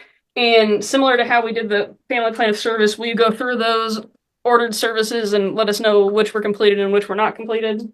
Yes, ma'am. The following was recommended and made order was completing the Padre parenting class, which was attending counseling / parenting training with Delois Hinders until released by Delois. That was not completed. Attending all ECI and doctor's appointments for Jesse Moody. That was not. Submit OSAR assessment to myself with the following recommendations. That was based upon the old OSAR assessment that Ms. Wyrick had stated she completed in February of last year. I never received that. Submit November 22nd, 2024 drug testing documentation to me. I did receive that. Be listed on lease of current residence as an occupant and provide documentation to Christina Hunter. She did not do that. However, she did move and did provide the current lease that she was on. Acquire driver's license or provide comprehensive transportation plan to Christina Hunter. I did not receive that, and she did not get her driver's license.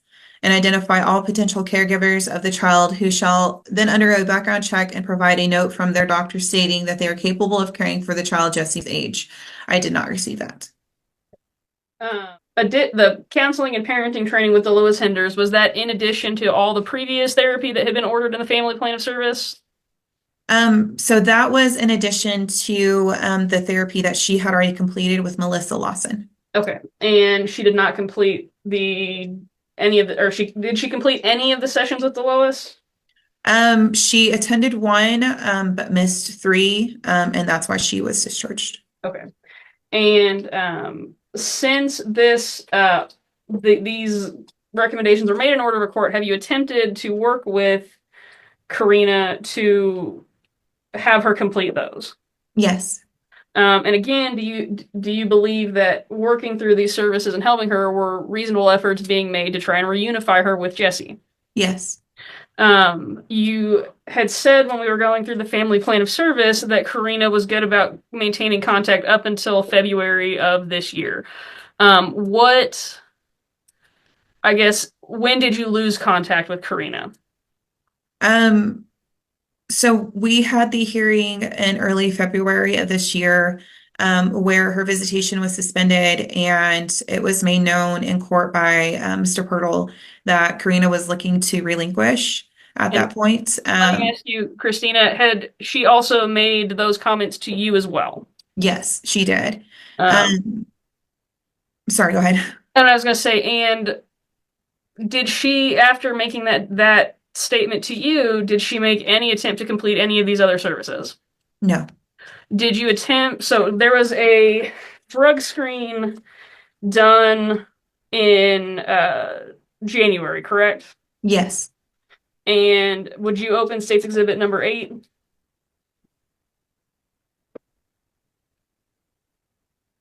Okay. And Your Honor, the department would move to admit petitioner's exhibit number 8, which is a drug screen for Karina Wyrick with a collection date of January 4th, 2025. There is an accompanying business records affidavit. This had previously been admitted, I believe, in a previous hearing, and the notice was served timely. Right, objections? No objection. No objection. Petitioner's objection. submitted. And will you look at those results, and are those results positive for any kind of substance? Yes, ma'am. They are positive for methamphetamines at 620. Okay. And after the drug results came in, have you asked Karina to drug screen since? Yes. Has she done so? No. And did she give a reason for not doing so? She stated that she was not going to engage further, as she stated she was relinquishing, and she did not feel that it was necessary, and she was going to contact Cody. Okay, and has that been her sort of response to your attempts to get her to do any kind of services? That was the last response that I received from her. She's not been responsive to me since. Have you continued to make efforts to contact her? Yes. And at this point, have you received any kind of relinquishment paperwork? No. So have you continued to attempt to engage her in services? And Yes, I've attempted to get her to either engage in services or to follow through on their relinquishment. And had she provided a negative drug screen, was there the possibility of visitation being restarted? Yes. And so even with, I guess, those statements, were we still trying to make reasonable efforts to reunify her and the child? Yes. Do you believe that the family plan of service and those additional orders were reasonable efforts to reunify her with Jesse? Yes. In fact, when those additional services were ordered, was there the hope that this was moving in the right direction towards reunification? Yes, ma'am. I also continue to encourage her to stay in contact with foster mom and dad to ensure that she was staying up to date on Jesse's medical needs as well, even though visitation was suspended. Now, through the life of the case, do you believe that setting up those virtual ECI appointments and virtual visitation options were reasonable efforts to reunify the child? Yes. And do you believe that transporting her to those visits were reasonable efforts? Yes. In fact, where is Jesse placed? He's placed over in Region 2 in Snyder. Okay. And so is the department making those efforts to make sure she was able to have in-person visit and transporting her? Yes. Now, I mean, at this point, what concerns remain and what continuing danger exists regarding Karina and her ability to care for Jesse? At this time, due to the recent positive screen that we received back in January, her continued drug usage is still a concern. That was the primary reason for the removal in the first place, and those reasons have not been mitigated. Although she does have an apartment now, she still has moved roughly up to 9 times throughout the life of this case. And so her ability to show stability and to meet Jesse's medical needs and overall needs is still a concern. In fact, were Jesse's appointments and therapies, was that one of the reasons why we were asking for her to get a driver's license or set up a transportation plan? Yes. Now, are there still concerns about her ability to manage Jesse's medical needs? Yes, there is. That was part of the reason why we wanted her to attend all of them, is so that way she had a full understanding of what his needs were. She was also given many opportunities at the beginning of each ECI session to give history and kind of updates on how he was doing, those kinds of things, as her communication has always been open with Ms. Pendleton to be able to get those updates. Now, in addition to the positive drug screen in January, had she disclosed to you that she had used marijuana in July of 2024? Yes, she did. So even with, I would say, a substantial number of negative drug screens, is it particularly concerning that she's now testing positive for methamphetamine again? Yes. And is it concerning that she's refusing to test for the department anymore? Yes. Now, and has she done anything to mitigate those concerns about her understanding of the cigarette smoke, the nipples, or anything like that as regards to Jesse's day-to-day care? She did correct the nipple in regards for the bottle feeding. I had to kind of correct her train of thought, essentially, as she was blaming, Walmart or blaming other factors instead of just taking ownership and responsibility that it was her job to check. After our conversation, she seemed a bit more clear-headed in regards to those things. But as far as the other, no. Okay. Now, you said Jesse's placed down in Region 2. How long has he been in that placement? His entire life. And is he placed with the Pendletons? Yes. How has he adjusted to that placement? He's thriving. And, how is he treated by that foster placement? That just as any biological child would be. Have they been able to handle Jesse's developmental needs? Yes. Have they been able to accommodate his therapies and his ECI schedule? Yes. Now, Jesse, it's my understanding, has had surgery while in their care, correct? Yes. And what was that for? It was to correct the tongue tie and lip tie. Okay. And was that a part of their ongoing efforts to work on his food aversion? Yes, it was the very beginning of it, whenever they noticed that he was having issues with latching correctly. Have they been proactive in addressing the food aversion issues? Yes. And have they been able to handle all of his other medical needs, including the emergency visits he's had for respiratory issues. Yes. At this point, I mean, what is the current goal for Jesse at the end of this case today? The primary goal for Jesse is to be hopefully adopted by the Pendletons. They have expressed interest that they are willing to adopt Jesse, and that this is his intended to be permanent placement at this point. Does the department have any concerns with the Pendletons' abilities to meet Jesse's needs now or in the future? None whatsoever. Do you believe that they are bonded to Jesse? Extremely. And based on your observations, do you believe that Jesse is bonded with them? Yes. Have you discussed with them their plans for Jesse's future? Yes. And I mean, what have they said? That they want to potentially adopt him if the opportunity had ever presented itself. We started having these conversations many months ago. Okay. As far as the stability of that household, are there any concerns about the stability of that foster home? No. And are there any concerns about their ability to meet Jesse's needs now or in the future? No.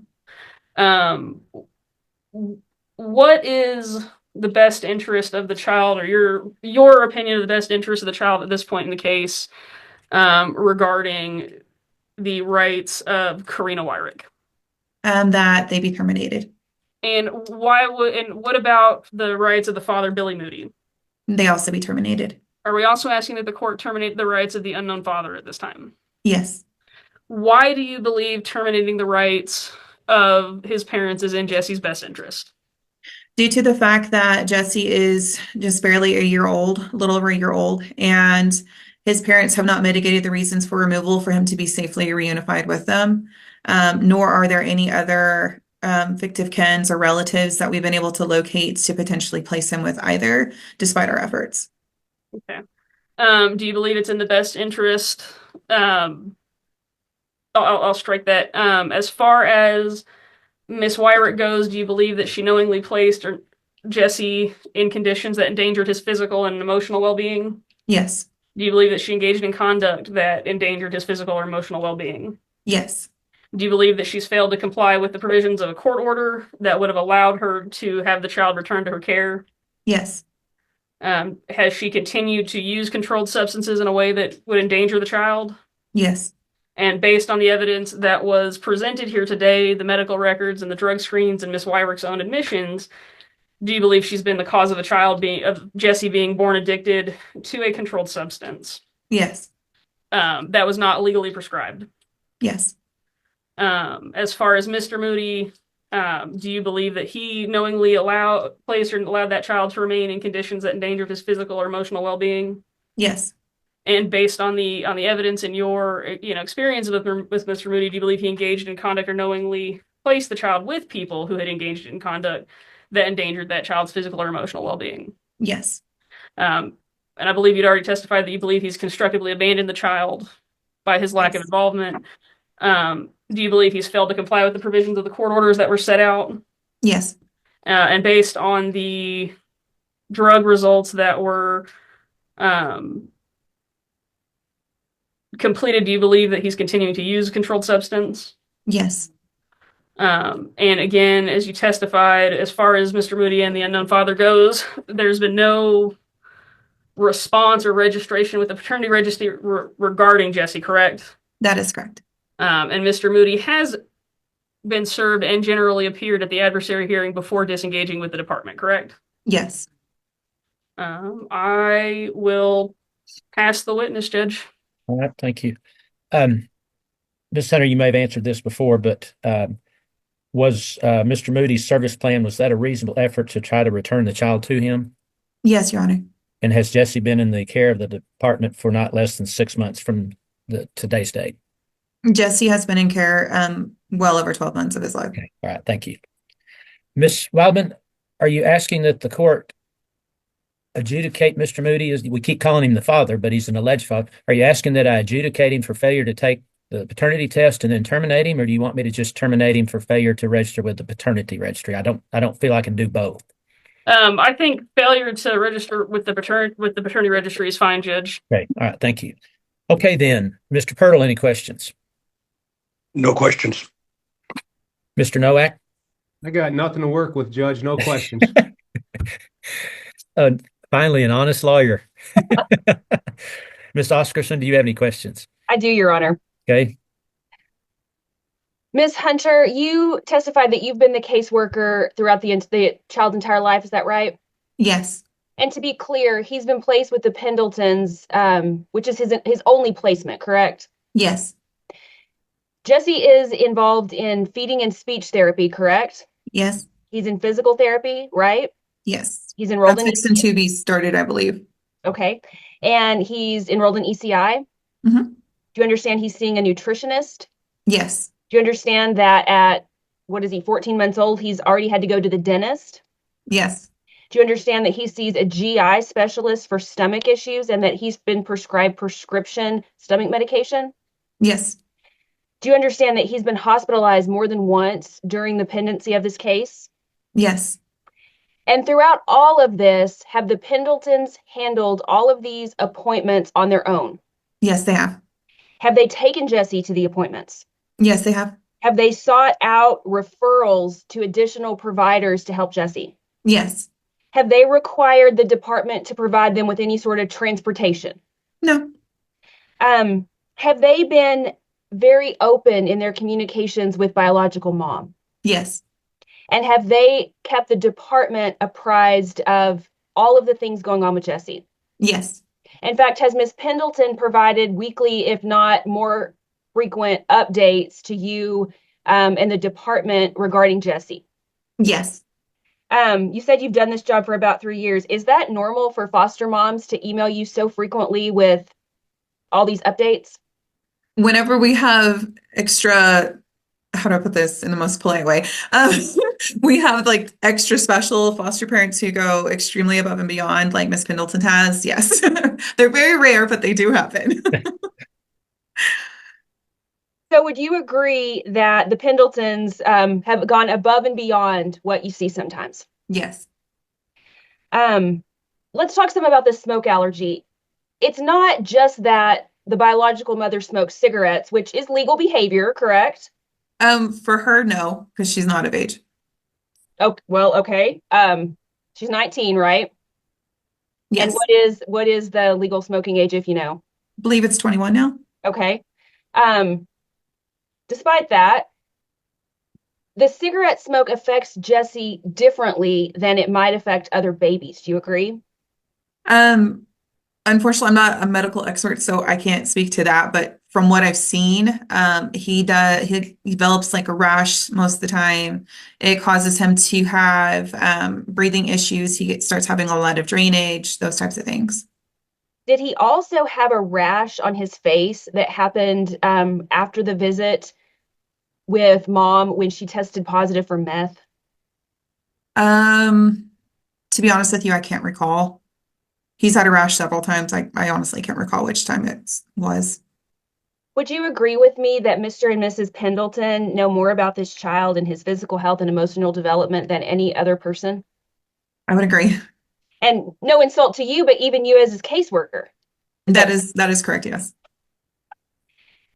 Now, you may or may not understand this, so I'll just ask. If the court were to end today's hearing and appoint the Pendletons as opposed to the department as Jesse's permanent managing conservators, is it your opinion, based on your observations since December of 23, that they could step right in and provide Jesse with the same level of care that he's been receiving throughout the case?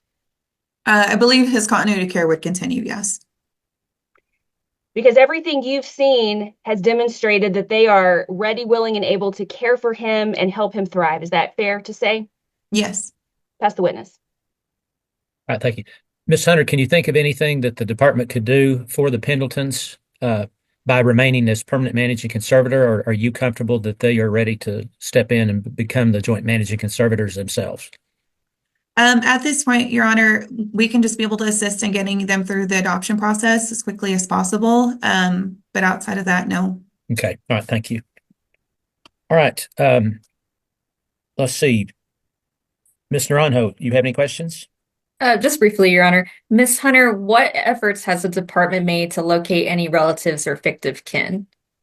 So we actually went through, we've ran it accurate on both Mr. Moody as well as Miss Wyrick. Miss Wyrick provided us a relative, her father actually, who resided in New Mexico. We did an ICPC on her father and that was denied.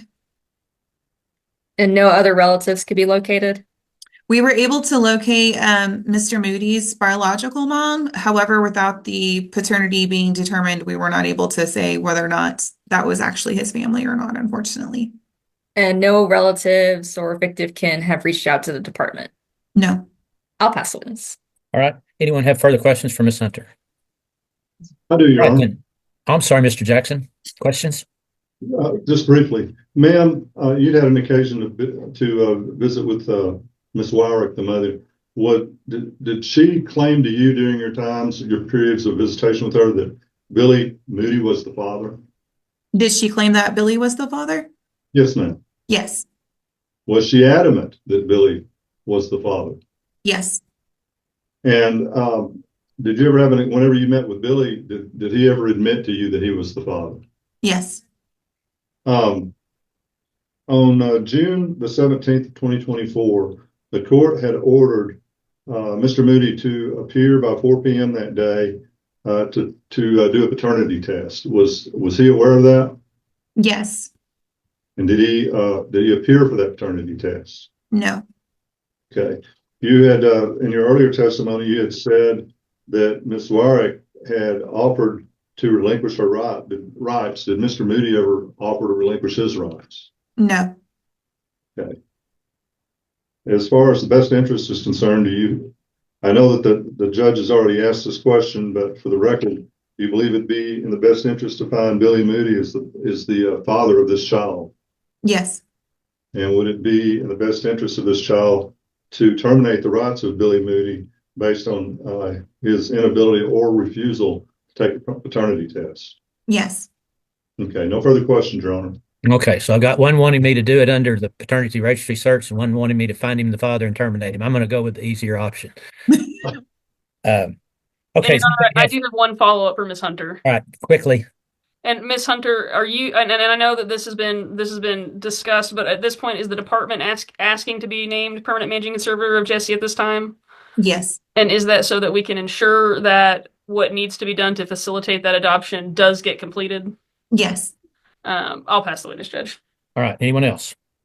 All right, Ms. Wildman, any other witnesses? No, Your Honor, though I do think maybe Joel has a point and we may want to do the adjudication of the father, since they did claim the child at the beginning and was ordered to do the paternity thing and refused, but based on the evidence, Judge, I believe we can leave that to your discretion. Yeah, I think I know how I'm going. So, okay. All right, then, Mr. Pirtle, do you have any witnesses? No, Judge, no, no witnesses. Thank you, Mr. Nowak. Rest, Your Honor. Thank you, Ms. Oscarson. I'd like to call Kelly Pendleton. Okay, I'll ask you to be really brief. I've got 3 more hearings and we've been behind all day long. Yes, sir. Okay. You are married to your husband next to you, Curry Pendleton, is that right? Yes. Are you the mother to any children? Yes. What are their names and ages quickly? Dallas, 5, and Hudson, who's 3 months. And Jesse resided in your home since he left the hospital as what, a 2-day-old infant? Yes. We've already talked about with Ms. Hunter the physical issues that Jesse has. Have you and your husband been able to care for Jesse despite those issues? Yes. And today, how's Jesse doing? He's doing great. Is it your plan and your husband's plan to adopt Jesse if that opportunity avails itself? Yes. You're asking that the court name you two as joint managing conservators instead of the department. Please explain why. We believe that it would be detrimental to Jesse's emotional and physical well-being if he was to leave his home that he's had since he was born. So that's why we're asking for PMC in order to adopt as quickly as possible. So can you assure the court today that your intention is to have Jesse adopted as soon as possible? Yes. And adopted by you, I should be clear. Yes. For all intents and purposes, except the legal purpose, is Jesse your third child? Yes. Has Karina Wyrick indicated to you that she wants you and Curry to adopt Jesse? Yes, more than once. Has she told you that she is unable to raise him and that if somehow she was to get him back, she'd need to hire you to babysit him? Yes. Based on your communications with Karina Wyrick, does it seem to you that she believes she has relinquished her rights? Yes.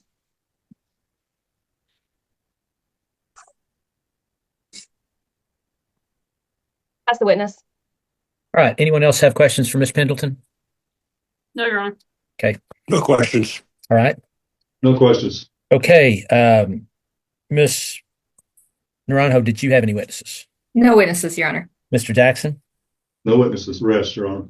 All right, then. Ms. Naranjo, recommendations. Your Honor, I recommend it's in the best interest of the child that the parental rights of both Karina and Billy, however the court decides on that, to terminate both parental rights. And I have no objection to the Pendletons being named as permanent managing conservators and dismissing all parties. All right, thank you. Well, we're on about our 8th or 9th hearing for the day, so I'm going to go with the easier route. First of all, I want to say this, Ms. Hunter. I want to commend you and thank you for being so well prepared. It's a breath of fresh air, and it's obvious you put a lot of time and effort into this case for Jesse, and I just want to thank you for that. I appreciate Ms. that. Pendleton, Jesse's a really lucky kiddo to have what are going to be his parents to look after him like you have. And once again, it's a breath of fresh air to this court, and I just wanted y'all to know that. Thank you. Okay. Based on the evidence I've heard today, as well as the exhibits that have been admitted, I do find that it's in the best interest of Jesse that the parental rights of the mother, Karina Wyrick, be terminated. I'll terminate those rights today based on Texas Family Code Section 161.001, subsections B1D, E, O, and R. I further find that it's in the best interest of Jesse that the parental rights of the alleged father, if he has any, Billy Moody, and or any unknown father be terminated. I'll terminate those rights today based on Texas Family Code Section 161.002B3, as well as the paternity registry search on files showing that no one has claimed paternity for Jesse. I will name Kelly and Curry Pendleton as joint managing conservators of the child. Obviously, we'll continue Jesse's current placement.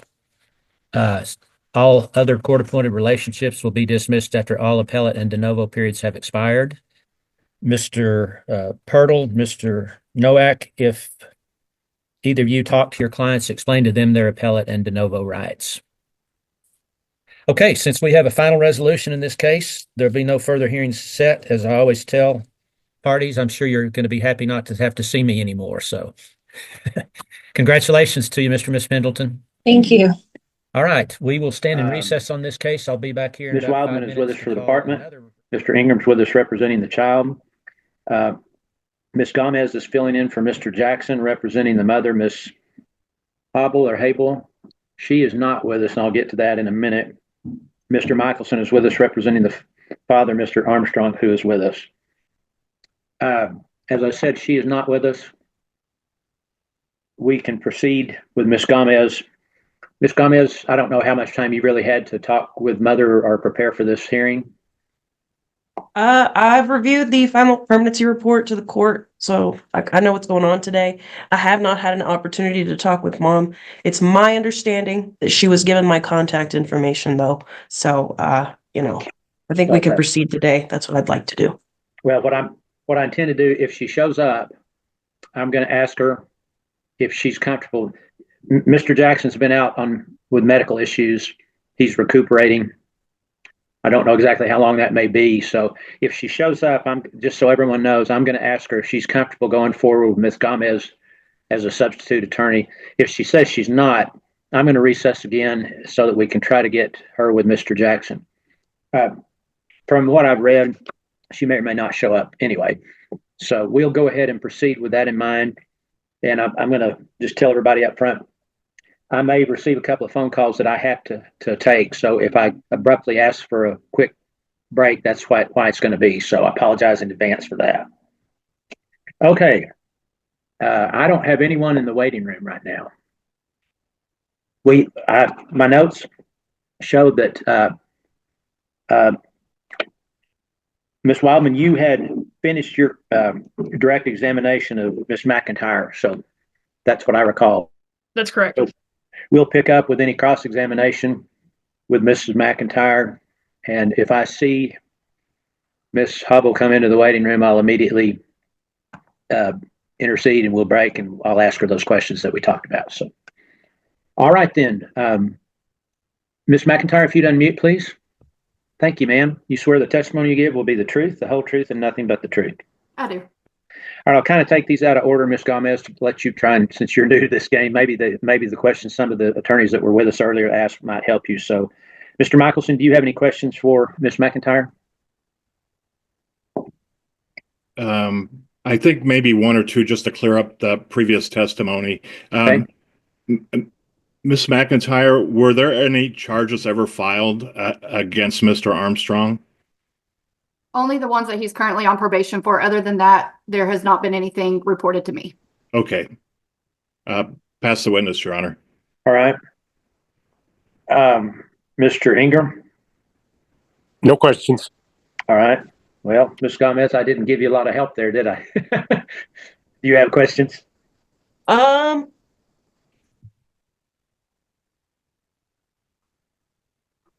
very quickly, could you are a pregnancy specialist, can you comment on what services mom has completed since you started with her? The one she has completed, yes, ma'am. So she did complete an OSAR, and that wanted her to do an inpatient rehab that she has not completed. So part of that was completed. And that is the only thing that she's completed. Was the OSAR assessment. Okay. Give me a second here, Judge. Sure, take all your time you need. Tasia, when was the last time that you were able to get in contact with Alexis? I believe it was October.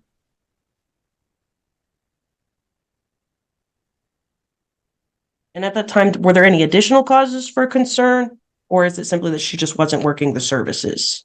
Not working the services, as well as living arrangements, no job, substance abuse, and then reporting she was in rehab, but unwilling to put me down for the release of information so that I could verify that for her for this case.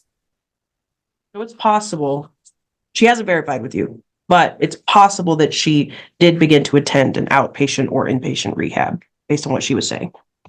I did get a paper from Joel that had the name of the rehab and just her name printed on the top left corner, but no verification that she was in it. It was just the rules of the program. Sure. I don't think I have anything further for this witness. Judge, I pass the witness. All right, thank you. Ms. McIntyre, if she was in any kind of rehabilitation program, part of the service plan is that she's to keep you notified and provide documentation to prove that. Is that correct? That's correct. And just so everybody remembers, the report I read said that she has had, as I counted them, 11 failure to appears for drug tests, whether they were requested or court ordered. Does that sound about right? That's correct. And I also read that she admitted that she needed treatment for marijuana and methamphetamine use. Is that correct? On multiple occasions, yes, sir. All right. Okay. Thank you. All right, then. Anyone else have further questions for Ms. McIntyre? Ms. Wildman, did you have anything further? No. Okay. All right, then. Ms. Wildman, did you have any other witnesses? No, Your Honor, the Department of Arrest. Okay. All right, then. Again, we'll try to take it out of order maybe to help Ms. Gomez. Mr. Michelson, did you have any witnesses? Could I consult with Mr. Armstrong for a minute? Certainly. We've got till 4 o'clock to do whatever we need to do. Okay. Okay, great. I'll open a breakout room for you and your client. Okay. Mr. Armstrong, you may be asked to join this breakout room or it may put you in there automatically. All right, then. Mr. Michelson, did you have any witnesses? No, Your Honor. We'll rest and close. All right, thank you. Mr. Ingram, any witnesses? No, sir. All right, Ms. Gomez, once again, I'm not giving you much help here today, but did you have any witnesses? No, Your Honor. We rest and close. All right, everyone rest and close. All right, then. Mr. Ingram, recommendations? I believe to be in the child's best interest that the mother's parental rights be terminated, father be named as permanent sole managing conservator, department and all other parties to be dismissed. All right, thank you. Give me just a minute here. All right, then. Based on the evidence I heard both on December 2nd and today, as well as the exhibits that were admitted on December 2nd, I do find that it's in the best interest of the child and parental rights of the mother, Alexis Habel or Hobel, Habel, be terminated. I'll terminate those rights today based on Texas Family Code Section 161.001, subsections B1N, as in Nancy, and O. I'll name the father, Tyler Armstrong, sole permanent managing conservator of Emberley. The department and all other court-appointed relationships will be dismissed after all appellate and de novo periods have expired. Okay, since we have a final resolution in this case, there'll be no further hearings set. Mr. Armstrong, congratulations. I'm sure you will be very happy not to have to see me again. So we will stand in recess on this case. For those of you involved, we're going to have a nice long break. We won't be back here till 4 o'clock to call a Randall County adversary hearing. Y'all have a good weekend and a Merry Christmas, and we'll be in recess till 4 o'clock. Thank you. Merry Christmas. Thank y'all. Ms. Wildman is with us for the department. Mr. Ingram's with us representing the child. Mr. Saint is with us representing the mother, Miss Amati, and Joel Jackson represents the father, Mr. Orsanya. However, he's out with an illness, so Miss Gomez is covering for him. Miss Gomez, thank you for doing that. All right. I have no one else in the waiting room, so I guess we are ready to proceed. Ms. Wildman, your first witness. The department would call David Anderson. How old is Journey? Okay. Journey is 5 years old. And about when did you first become familiar with Journey and her family? We became involved with the family on October 27th. And so who was Journey primarily living with at that time? When I made contact with the child, she was with the father. Okay. And are the parents married? No. And so are they living separately? Yes. And at that time, I assume there was some sort of custody agreement where both of them had access to Journey? Correct. And so what was the nature of the intake that you became involved in? So the report that we received was that the mother had untreated mental health that resulted in her being involuntarily committed at Oceans Behavioral Health, and that there were significant concerns that she would not remain compliant after discharge, and that she would continue to have mental health problems. Now, what were some of the issues with those untreated mental health concerns? So I'm going to hearsay and also stating facts not in evidence. There was a report of untreated mental health concerns. They certainly haven't provided any evidence. I didn't hear your objection. I'm sorry, Judge. I'm objecting to hearsay. He's talking about concern and stating facts not in evidence. There's no evidence. Right. Sustained. All right, we can lay a little bit of more foundation for that. So, Mr. Anderson, did you begin investigating those reports? I did. And in the process of that investigation, did you talk with the parents? I did. Did you talk to other family members? I did. Now, specifically, when did you first make contact with Miss Amati? I first made contact with her on November 4th. And when you spoke to her, did you talk to her about the concerns that had been raised in these intake reports? Yeah, I attempted to. And I apologize. It was November 7th that I made initial face-to-face with her. That's right. And was she able to? Where did you meet with her? At Oceans in Amarillo. So you were able to confirm that she was at Oceans. Yes. And when you had spoken to her, what was her demeanor? She was very standoffish and refused to complete an interview, and as well as sign the notification of rights form. And what did she say specifically about the mental health treatment that she was getting? at that time that she said that she had no mental health concerns, that she had no interest in talking to me, and the conversation was concluded. Did you later have an opportunity to talk with her a little bit more in depth? Yes. After leaving Oceans, a couple hours later, she called me and stated that she did not feel comfortable talking to other people, that she was not experiencing any type of mental health concern, and that she was essentially being held against her will at Oceans. Did you talk with her specifically about concerns that had been made about some of the statements she had made? Yes, I did. And what sort of statements was she, I guess, talking about? When I asked her regarding the incident which prompted her involuntary committal to Oceans, she said that she was involved in a car accident and that she was fearful that she was dying, and so she was rebuking Satan, and that they should have taken her to the emergency room instead of the mental hospital. Okay. When I asked her about the incident at work, she stated that she was praying aggressively and the people around her weren't used to it, so they were scared. So she didn't deny any of the incidents that you were told about on intake? No. And so specifically, I guess, can you provide a little bit more context on the incidents that you were asking her about specifically? So I didn't discuss those concerns with her until my second meeting with her. Okay. The meeting on the phone was kind of truncated. Okay. On the second meeting, she said that at her work, she's a very religious person. She was praying aggressively. The people at her work weren't used to that. They didn't know how to react to it, and it was just, it scared them. She said that as far as the car accident goes, that yes, she has a history of panic attacks, and that she was having a negative response basically to the car accident, that she felt that her life was in danger and that she was dying, and that, that's her religion was being expressed. Okay. And so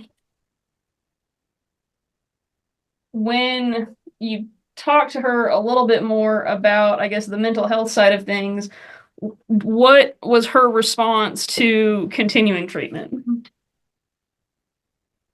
She stated that she did not receive any outpatient referrals from Oceans.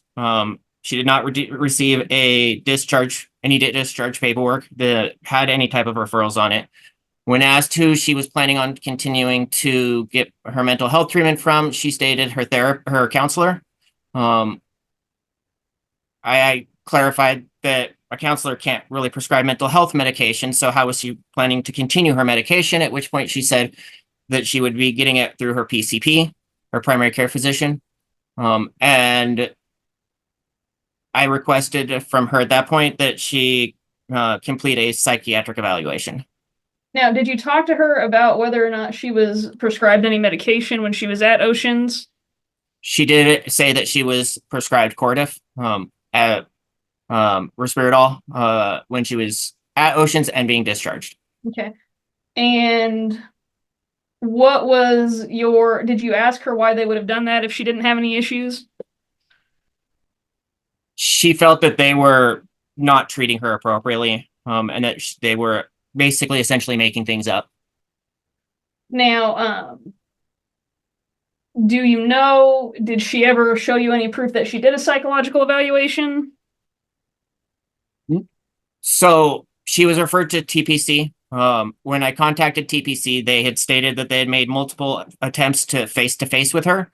They had not been provided a phone number, so the caseworker had actually gone out and knocked on her door to make attempts. They had not been able to reach her at that point in time. So I reached back. I'm sorry, what? I can't hear you. Sustain. Okay, well, has Ms. Amati given you any proof that she had attempted to make that TPC referral or do an evaluation through them? Yes. Once I had made contact with Kia again to let her know that TPC was trying to contact her, that she had an appointment the next morning, she went down to TPC the next day and spoke with the intake caseworker. Okay. And has Kia or Miss Amati been receptive to following any of those recommendations or following through with TPC? My understanding is that she was referred a psychological evaluation and a psychiatrist to speak to. That she was I referred object to the extent that this is calling for hearsay. And without saying what their recommendation was, has Miss Amati given you any proof that she's followed through with any of the TPC recommendations? No. Now, shortly after they attempted to do that, did you speak with Miss Amati again? Yes, she called me shortly after the TPC. Okay. And what did you try to come up with any sort of safety plan or anything to avoid having to remove Journey from Miss Amati's custody? Yes, I requested that she agree to a safety plan with either supervised contact or the child reside with the father temporarily. When I made contact at her residence, notifying her about the TPC appointment, as well as 2 times subsequent to that. And so, what was her, I guess, response to those attempts to put a safety plan in place? Flat refusal. And did you talk to her at all about following up at all on aftercare from Oceans or anything like that? I had asked her if she had been in contact with Oceans. She said no. And then there was no follow-up appointment that I'm aware of with TPC after the initial intake. Now, since the removal, what kind of contact have you had with Miss Amati? The only contact I've had was the notice of removal when she came into the office and completed paperwork. And what was that conversation like? It was very aggressive. She stated or basically felt that I was biased in my removal, and that I was, in her words, prejudiced against her. That we had no cause to remove the child because she had no mental health issues, that she had, gone to her TPC appointment, and that she had intent to remain compliant with her medication. However, during the course of the conversation, she also admitted that she was no longer taking her medication. Did she say anything about what her plan was regarding medication? No. Did she say that she was going to try to get on a different medication or that she would resume that medication? My impression is that she was waiting until the psychological evaluation was completed, and then follow the referral, hopefully. Did you specifically ask her, though, if she had consulted with anybody up to that point about the medication?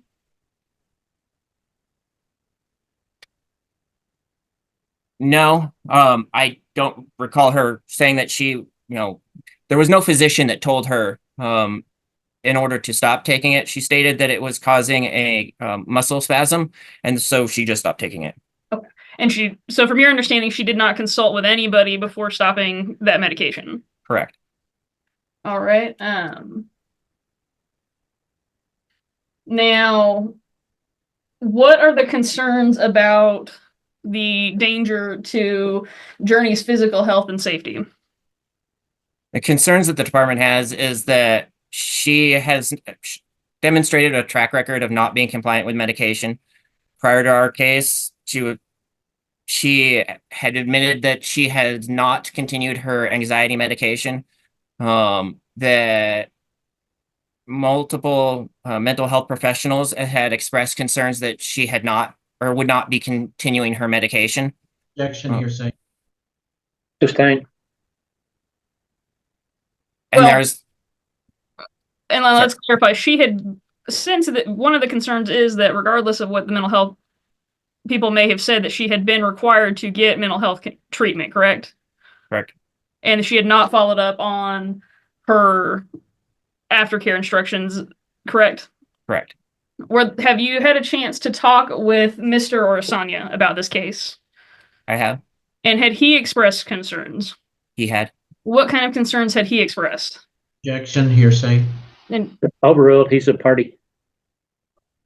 He expressed the same concerns on the intake, that there were concerns that she would not be compliant and that she was minimizing her mental health concerns and not being willing to address them. Did he have concerns about Journey's safety if she remained with Miss Amati? He did. And where is Journey currently placed? Journey is currently placed with the father. So, talking about kind of our attempts at avoiding removal, I mean, what efforts were made to avoid removing Journey from Miss Amati's home? So the attempts were to get her to engage with mental health facilities in order to stabilize her mental health. Multiple requests to enact a safety plan in absence of supervision to place with the father. And then child was subsequently placed in a kinship placement with the father to prevent her being placed into the foster system. Okay, and so really, as far as removing from Miss Amati, I mean, she had the option to agree to supervision, and Journey could have stayed in her home, correct?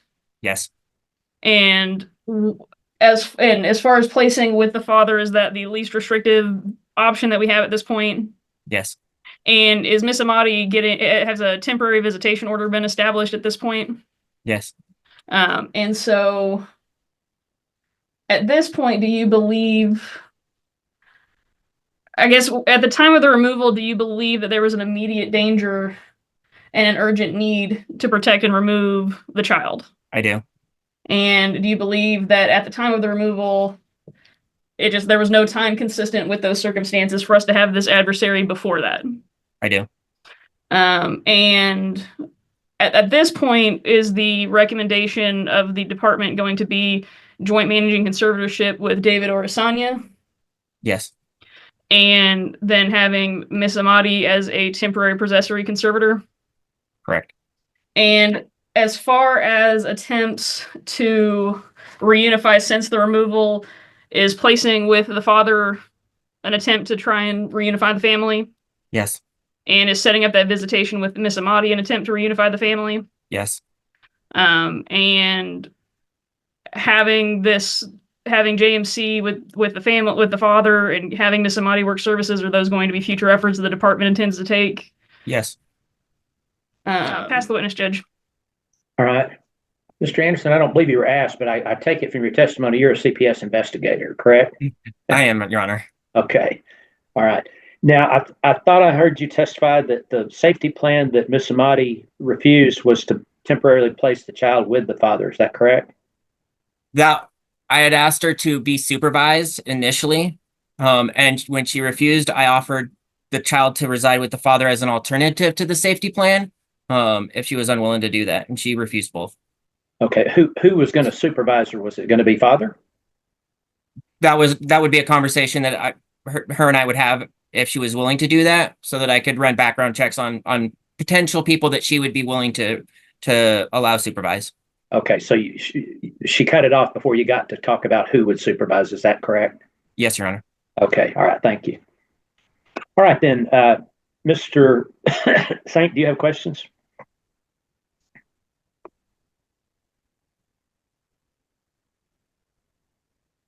You're muted. Sorry, I guess this will work better. Can you hear me okay, Mr. Anderson? I can, sir. Okay, it sounds like a lot of the concerns deal with her time at Oceans and what CPS got, or information CPS acquired from Oceans. Is that fair to say? No, most of the concerns I have were obtained after her Oceans stay. Okay. So most of your concerns were things that happened after she was at Oceans. Correct. Okay. And she went to Oceans after the accident. Is that correct? Correct. Okay. So remind me then, the concerns after Oceans, was that based on your conversations with her? It was based off of the police reports, based off of conversations with the case manager at TPC, the case manager at Oceans, as well as her refusal to be compliant or to engage with the department. Okay. And when you say compliant, at least part of that, you're talking about compliant with Oceans, is that correct? Their recommendations? When I said that, I meant actually compliant with the department, compliant with, the request of the department to complete the interview process, to, do a safety plan, to, do that. Her refusal was, and her repeatedly stating that she didn't have any mental health concerns, caused significant concerns for their, ongoing risk to the child. How long have you been working for CPS? 2 years. Okay. In that time, have you had any cases that involved Oceans or another mental health facility? Yes. Have you ever heard of anybody complaining that they were being kept in one of those facilities just until their insurance ran out? To me personally, no, but I imagine that I can see how that would be a thing. Let's not speculate. Just testify to what you know, Mr. Anderson. Yes, sir.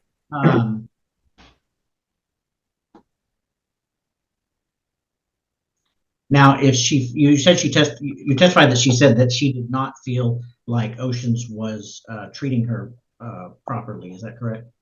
Correct. So if she felt like they were giving her bad treatment, it wouldn't be shocking that she wouldn't follow their recommendations, would it? I can't speak to whether or not she'd be willing to do that solely based on that. Okay. But if somebody didn't trust a physician, you wouldn't be shocked, would you, if they told you that they weren't going to follow that physician's recommendation? If somebody told me that, I would set the expectation of getting a second opinion. Okay. But you still would not be shocked that they didn't follow the first opinion.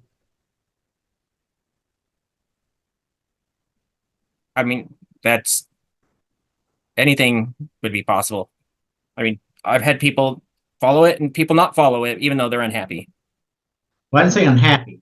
If you went to a doctor and you felt the doctor was giving you... I'm going to object to this point. The question's been asked and answered. Overruled. Like it has been answered. If you went to a doctor and the doctor ordered treatment that you felt was not proper or even bad for you, would you follow it? I would seek a second opinion. Okay.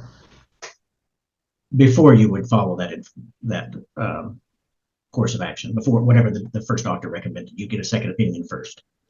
I would, if it was a reasonable thing, then I would do it and seek a second opinion. If not, then I would seek a second opinion prior to following through with it.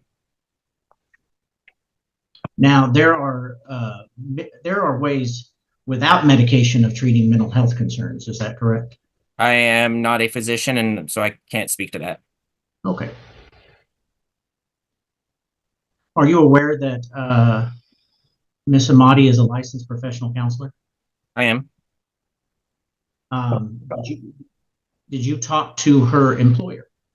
I did not. A lot of this is based on apparently accusations of something that happened at work. So why would you not talk to her employer to get better information?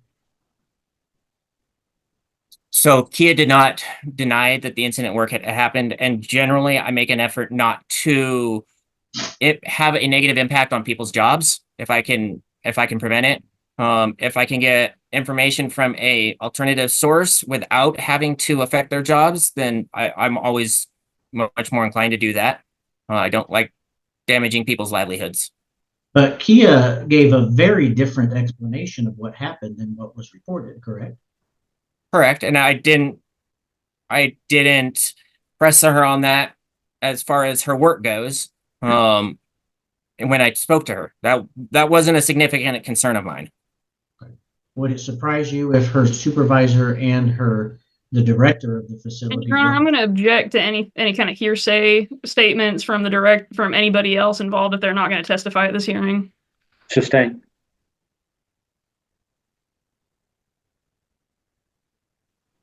So you think it's so your testimony is that rather than risk making Miss Amati uncomfortable at work, you took her child away from her.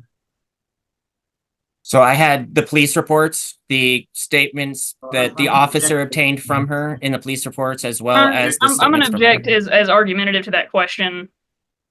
Overruled. I was trying to listen to his answer. Go ahead and answer, Mr. Anderson. Objection to hearsay, Judge. He's talking about what police officers. He's just saying what he based it on. He's not saying what those reports said. So I based it off of conversations with the responding officer to the car accident, as well as the statements made in the police report, as well as statements made by Kia herself. Okay, so based on a reaction right after she was in a car accident, correct? Correct, and the fact that she had to have her son place the child in the father's care. Okay, but my question is, you're talking about her reaction after she was in a car accident when you talked about those police reports. Okay. Correct. I don't know what your question is. I apologize. Well, the person who just been in a car accident might be in any kind of mental state, and their actions or their words would not necessarily indicate a long-term or a continuing mental health problem. Correct. It could. I understand what you're saying. I wasn't there, so I can't speak to it. Okay. Especially if those comments are of a religious nature, correct? So my question is, I'm trying to think of how to say this without hearsay. I apologize. Well, then just answer my question. It would not be surprising for somebody to make religious comments when they're in the moment of just having been in an accident, if they're a religious person. Anything's possible. I can't speak to her. I wasn't there. Okay. And but you didn't speak to the people that work with her on a daily basis, correct? Ask and answer. Okay.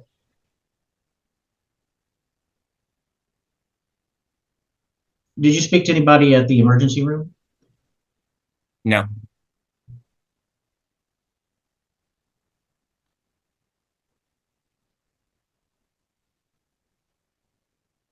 I'll pass the witness. All right. Mr. Anderson, is it your understanding she was taken from the car accident to the emergency room or to Oceans? From the car accident to Oceans.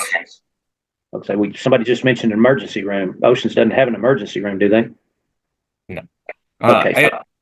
I wasn't provided paperwork for an emergency for a visit to the emergency room until after the removal, and it was in response to the tardive dyskinesia and the spasming, not in response to the car accident. Okay, so again, from the car accident, she was taken to Oceans, not to the emergency room. Correct. Okay. All right. Thank you. All right, then, Ms. Gomez, questions? Hi, Mr. Anderson. So was the car accident when you began your investigation in this case, or did that come sometime before? The car accident preceded the investigation by, I believe it was 2 days, 3 days. And prior to the car accident, were there any concerns or any sorts of investigations going on from the department into Ms. Orsanya? I apologize. Restate the question. Prior to the car accident, were there any reports made about Kaya's conduct to the department? No. Okay. Your Honor, I asked that the investigative report filed with this court on December 12, 2024, that you take judicial notice of that. All right, so noted. Your Honor, I object to that. It's full of factual evidence, and I don't believe it's proper for court to take judicial notice of facts, only of legal procedure. Overruled. Mr. Anderson, Prior to the accident, did David or Sonia contact the department with concerns about Kaya Amadi? Prior to the accident, Why don't you take a second to look at your investigative report? so the incident happened on the car accident occurred on October 30th. And our report was completed on the 27th, or received on the 27th of October.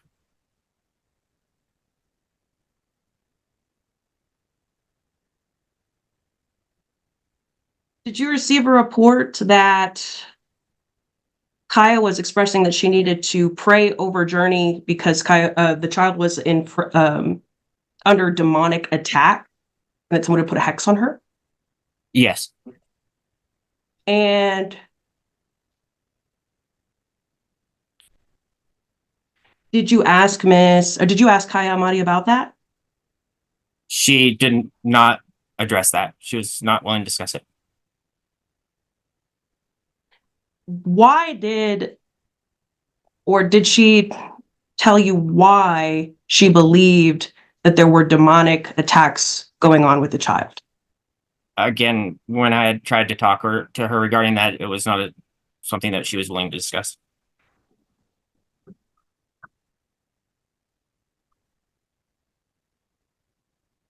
Okay, so after the car accident, when you spoke with Mr. Orisanya, did you ask him about those statements concerning demonic attacks? I did. I discussed that with him. He stated that she picked Journey up early, earlier than she was supposed to, because she felt the need to pray over her. He stated that she informed him that the people that she had been associating with, she discovered that they were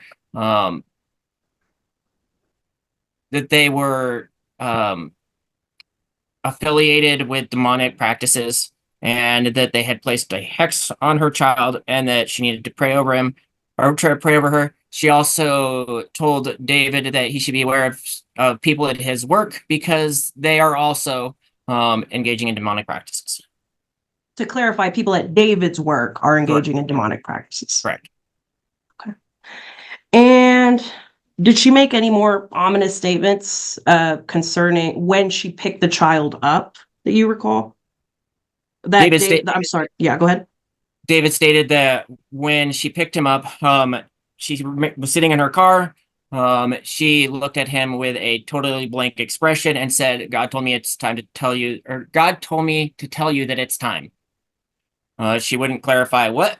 She wouldn't clarify whether or not it was time for her to leave, or per David's per David's statements. Correct. He said I'm sorry, guys, y'all were talking at the same time. Yeah. Get your question, Ms. Gomez. Re-ask the question, Ms. Gomez, because y'all were talking over each other. I didn't hear it either. Sorry about that. So, per David's statements, she indicated that it's, quote, it's time. Yes. He also stated that he was significantly concerned regarding the way it was said, and as the fact that she has a firearm in her home, and that just the way it was said was very disconcerting. Just a second. I have no further questions at this time, Your Honor. I pass the witness. Thank you, Mr. Ingram. Mr. Anderson, as part of your investigation with regard to the mother having a firearm in her home, was it reported to you at one point she asked the father to come remove that firearm? Yes, the father reported to me that she requested he take the firearm, and then after the firearm was given to him, she requested it back. Do you know if he gave it back to her? My understanding is that he did not at that time. I don't know if it was returned to her subsequently. Thank you. Pass witness. All right. Anyone have follow-ups for Mr. Anderson? Just very briefly. Okay. And Mr. Anderson, if we can maybe try to help clarify the timeline here, the conversation that happened between Mr. Orsania and Miss Amati, do you know approximately when that occurred? Which conversation? The one that Ms. Gomez was asking you about, where she had made the comments about the demonic presence around the child. The October 30th is October 27th is when the statements regarding the child being possessed or a hex being placed on her. And looking at that court report, does it say the 27th of 2024? October 27th, 2024.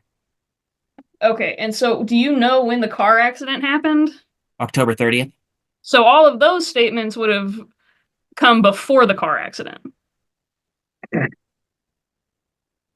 Yes. Okay, so yes, correct.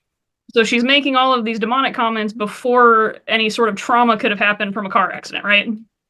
Correct. And having talked to Miss Amati and having investigated this case, even if some of the statements were from the trauma of that car accident, would you still expect her to address that trauma and those resulting mental health issues? Yes. And at this point, has she shown a willingness to do so? No. Has she shown you any proof of getting the so-called second opinion other than options? No. And were those all things that you were trying to give her the opportunity to do when you were initially trying to do a safety plan in this case? Yes. I'll pass the witness. Anyone else have other questions?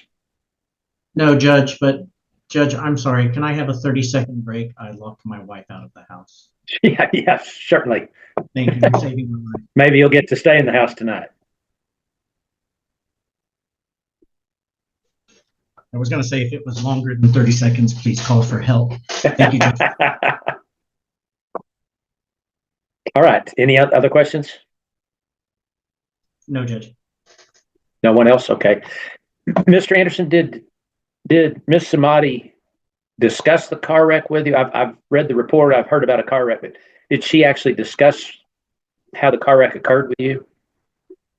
No, she said that she was involved in a car accident, that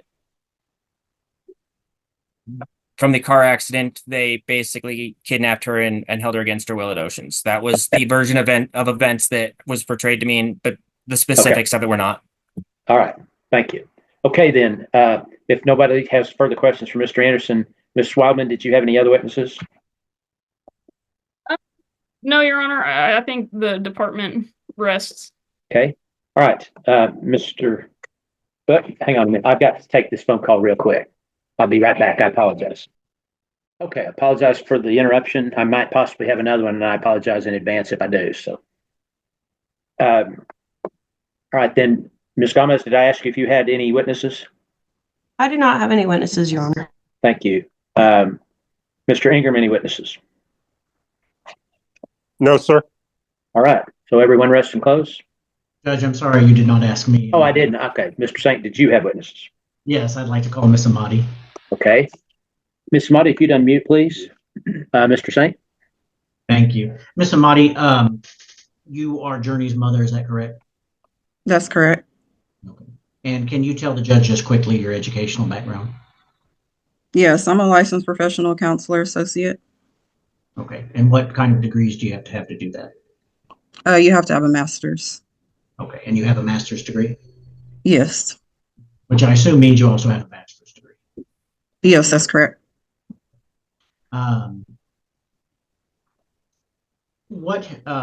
What mental health history do you have? And by that, I mean, what have you had in the past, like anxiety or things like that?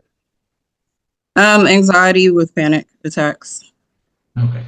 And are these the kinds of things that you would treat as a LPC? Yes.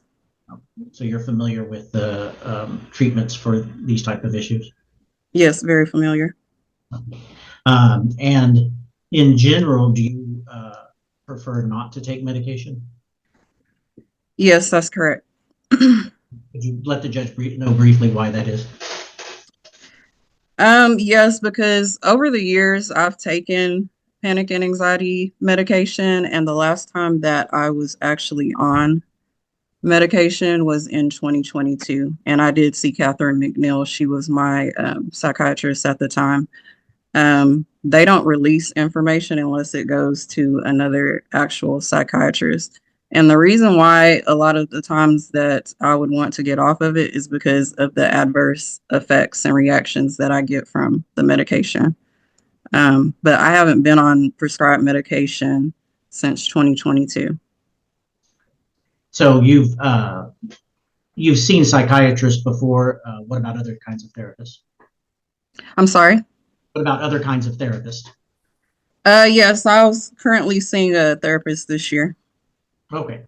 So you are addressing any possible mental health concerns that you may have. Correct. Are you a religious person? Yes, I'm very religious. I believe in God.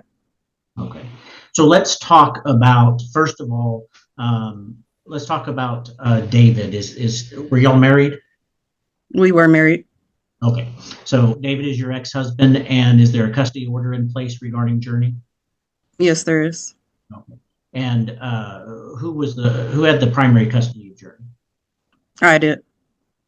And David had a regular visitation schedule? That's correct. Have there been any issues with custody between you and David? Yes, there have been. There's actually a time last year when he made a claim that I was trying to flee with our daughter, and we were in custody for that, and they overruled that because him and his attorney made statements that they had her the majority of the time when they didn't, and it was overruled. Okay, so it went back to court and they were unsuccessful? Correct. Okay. Now, you heard the testimony about what David had told Mr. Anderson about you coming over to the house. Can you tell the judge exactly what happened that day? Yeah, I was actually at a Bible study that day, and I had concerns about what was going on during the Bible study. And with me being very religious and praying about it, I just felt the need to pick my daughter up early. And I did tell David that God said it's time to pick her up. And I've never been a violent person or anything like that. I don't have a history of violence. So for him to say that I would try to use a gun, I was trying to be protective of my daughter. That's all that I've ever done is try to be protective of my daughter. So the statements that are being made are very concerning. What I got involved in that he's stating, I was just trying to be authentic with him and let him know what was going on, is that Reiki is what I got involved in, and it's supposed to be like a healing, a gentle healing. But after doing my research on it, I realized that there were some demonic issues with that, and I was trying to be protective of my daughter. But to state like I have a mental health issue, it's ridiculous at this point. Like hearing what he says and saying that there's a hex on my daughter. I never stated anything about there being hexes on my daughter. I did state that I had concerns with the person that I work with and their spouse who works with David. But to say that it was everyone at his job, no. So you weren't in any state of psychosis or anything like that when you went over No. there? No. And it sounds like you're very religious. Is that accurate to say? That's very accurate. Okay. And so there's been talk about you having a firearm. Do you have a firearm? No, I actually did give it to David when all the accusations came because I knew there would be concerns, and I did not ask for it back. Okay. So that was just to try to alleviate any concerns people had? Correct. Hopefully get them out of your life? Correct. By them, I mean CPS. Correct. Okay. Now, let's start with the car incident. So you had an accident, is that correct? That is correct. And with another car? Yes. And so right after the accident, what happened? I immediately got out of my car. I was very disoriented. I didn't really understand what was going on. I knew there was a gentleman. That's what I seen first. And then after that, it just kind of got hazy. I do remember the police officers coming and putting me in the cop car instead of taking me to the emergency room. For me, that's a huge concern that I was in a car accident, and instead of being medically seen, I was taken immediately to Oceans just because I was stating "rebuke you, Satan," because I thought I was dying at that point, very disoriented. So that's been my overall concern from this point, is that I didn't get treated like a human being. It felt like I was just being placed because I made statements repeatedly, which was a "rebuke you, Satan." Okay. And so that was a religious thing for you at the time when you thought you could be dying? Correct. Okay. And was it your understanding that that was the reason you were taken to the Oceans? Yes, it is. And what happened once you got to Oceans? Once I got to Oceans, I was still talking, and because I was still talking, they gave me an injection. So I was definitely very disoriented for the first day. I have a lot of adverse reactions to medication. So being on that particular medication, whatever the shot was, it made me be very delusional at that point. The rest of the days that I was there, I tried to tell them that I did not want the medication that they put me on, Risperdal, to increase.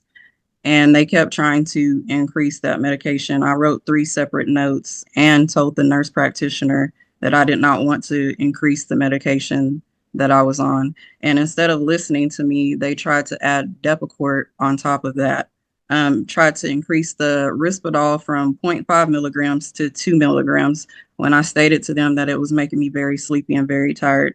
And even when I stated that I wasn't a threat to myself and a harm to others, after being put on a emergency hold because I didn't feel comfortable talking to the judge at the time, being that medicated, that's whenever they were just keeping me against my will. So I had to get with the patient advocate literally every day until they let me out on the 14th. And the way that I was treated in there was very inhumane.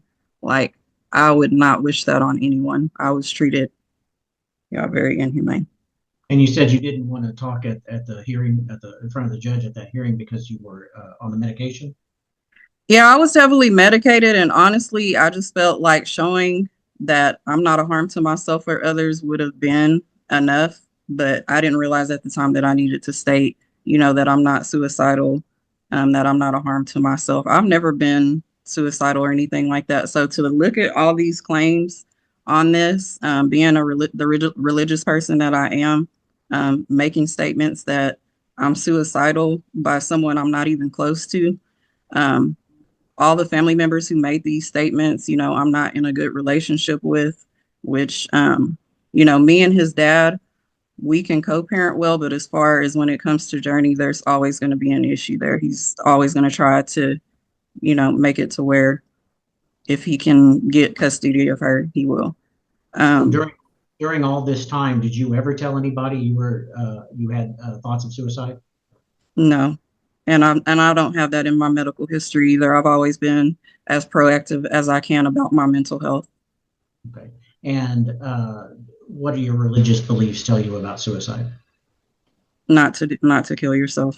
That's against my religious beliefs. Okay. And you hold those beliefs very strongly? Yes. So you said that you were heavily medicated. How did that affect you, like as far as your talk, your physical reactions, things like that? It made me not willing to talk, but whenever I first, I guess, had the chemicals in my body, it was making me have hallucinations and delusions. Like, that's the reason why I don't like the medications, because they make me feel that way. How long have you been off those medications now? I've been off of Risperdal since December the 1st, but the reason why I'm off it is because I did go to the emergency room because my head was twisting so bad. I was having the tardive dyskinesia. that the doctor took me off of it. It's not something that I requested. He's seen the reaction that I was having from it. And, you know, it was making me have delusions as well during the time that I was on it. What So was that medical term you said that you were having? the Tarkov dyskinesia, I mean, I'm still experiencing it now. Okay, After being let me ask you, sorry, just so the judge will know, he's probably not a doctor. Can you tell him what that is in layman's terms? Yeah, it's involuntary movements of your body. So it was making my head turn. It was making my body like contort like this. It was very painful. So you went to the ER and saw a doctor? Correct. And that doctor took you off of that drug? Yes, and they recommended that I follow up with my regular doctor, which I also did. Did you ever share those documents from the ER with Mr. Anderson? I did share it with his supervisor. I followed back up with his supervisor to discuss the case, and I did share it with him. And I did state to him whenever he removed my child that the doctor said that I would need to be off of the medication. Okay. Were you given copies of the records from the hospital? Yes, which I gave to him and I also gave to you. Okay. Your Honor, at this time, and I'm not sure how you like to do this here, I've sent exhibits to the court and to the other attorneys, and I want to offer in respondents exhibit 1A and 1B. Do you want me to show them to the client and confirm? Well, how did you send them to me? Well, I sent them to Ms. Forbes through email. Okay. Brittany, can you still there? I'm having some technical difficulties, but what did you ask me? I'm so sorry. Mr. Saint said he sent some exhibits. He emailed some exhibits to Oh, you. okay. Let me go pull those. And if you have them, if you go ahead and just forward them to me. Your Honor, I can continue while she's doing that if you like. Sure, Well, please. and Your Honor, the department's going to object to the admission of the exhibits as their business records affidavit, or they don't have any kind of accompanying business records affidavit or anything to authenticate those documents. Well, I don't know. I haven't seen them yet, so I couldn't. Well, my Your concern Honor. would be going to ask questions based off of the documents. Well, we're not going to do anything until I see the documents, so I'll know what we're I'm objecting sending to. them right now. Okay, thank you.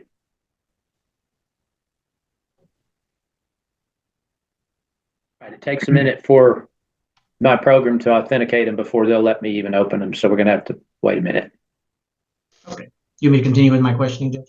If it doesn't involve the exhibits, you can, certainly. That's fine. Ms. Amati, and so the doctor at the ER room took you off that medication.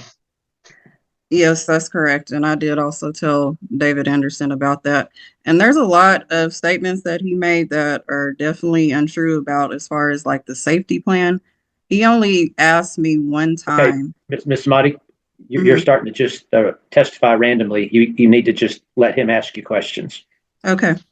Thank you. And actually, Ms. Amati, that's what I was going to ask you next. So did Mr. Anderson discuss a service plan with you? I mean, I'm sorry, a safety plan? He did one time. He came at around 7 or 8, I think on November the 19th, and stated that TPC had made calls to me, which I never got any of the calls. I said, I've been compliant as I can be with this investigation, and I'm not willing to sign a safety plan when I'm actually being compliant to what you're wanting to do. And I'm willing to go to the TPC appointment tomorrow, which I told him.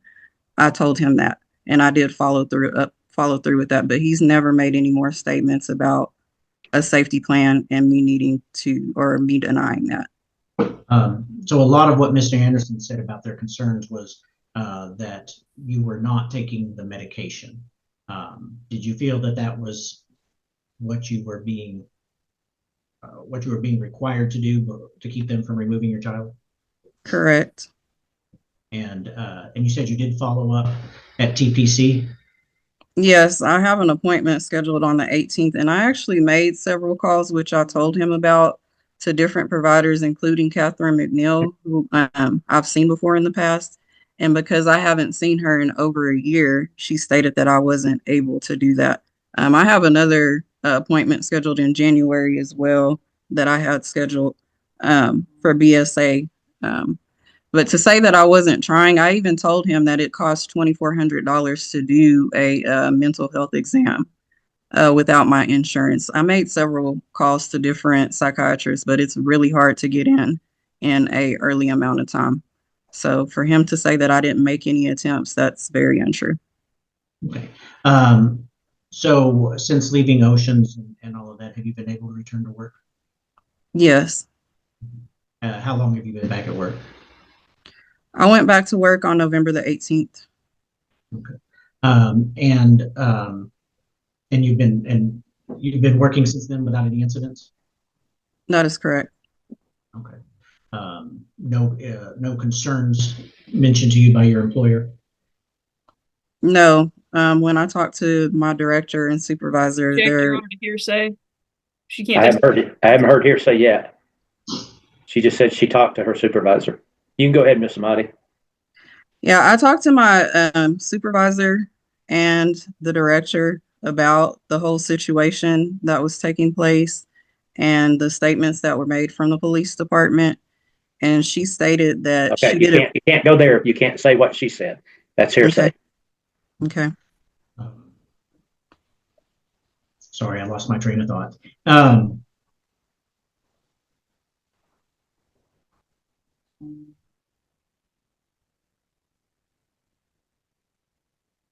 So you're how often do you work? I work Monday through Friday from 8 to 5 is around the time that I work. Okay, and you treat patients? I do groups. So I do mental health therapy with groups of people. And so you've been able to work all this time and treat your groups and all of that without any issues? Yes, that's correct. And I think you said you've been off of medication since December 1st? Yes, that's correct. What are you asking the judge to do today? I'm asking the judge to return my daughter because a lot of the statements that were made were not accurate. They were prejudicial, I feel like detrimental. And I am a safety to my daughter. I am protective of my daughter. There's never been a time that I would harm her. If anything, I have done everything I can to keep her safe. So the claims that were made that there's mental health concerns in regards to how I treat my daughter, that's just not the case. I'm able to take care of my daughter. Have you ever been accused of harming your daughter or any child? No, not at all. I have a 19-year-old son as well. And do you consider yourself a violent person? No, not at all.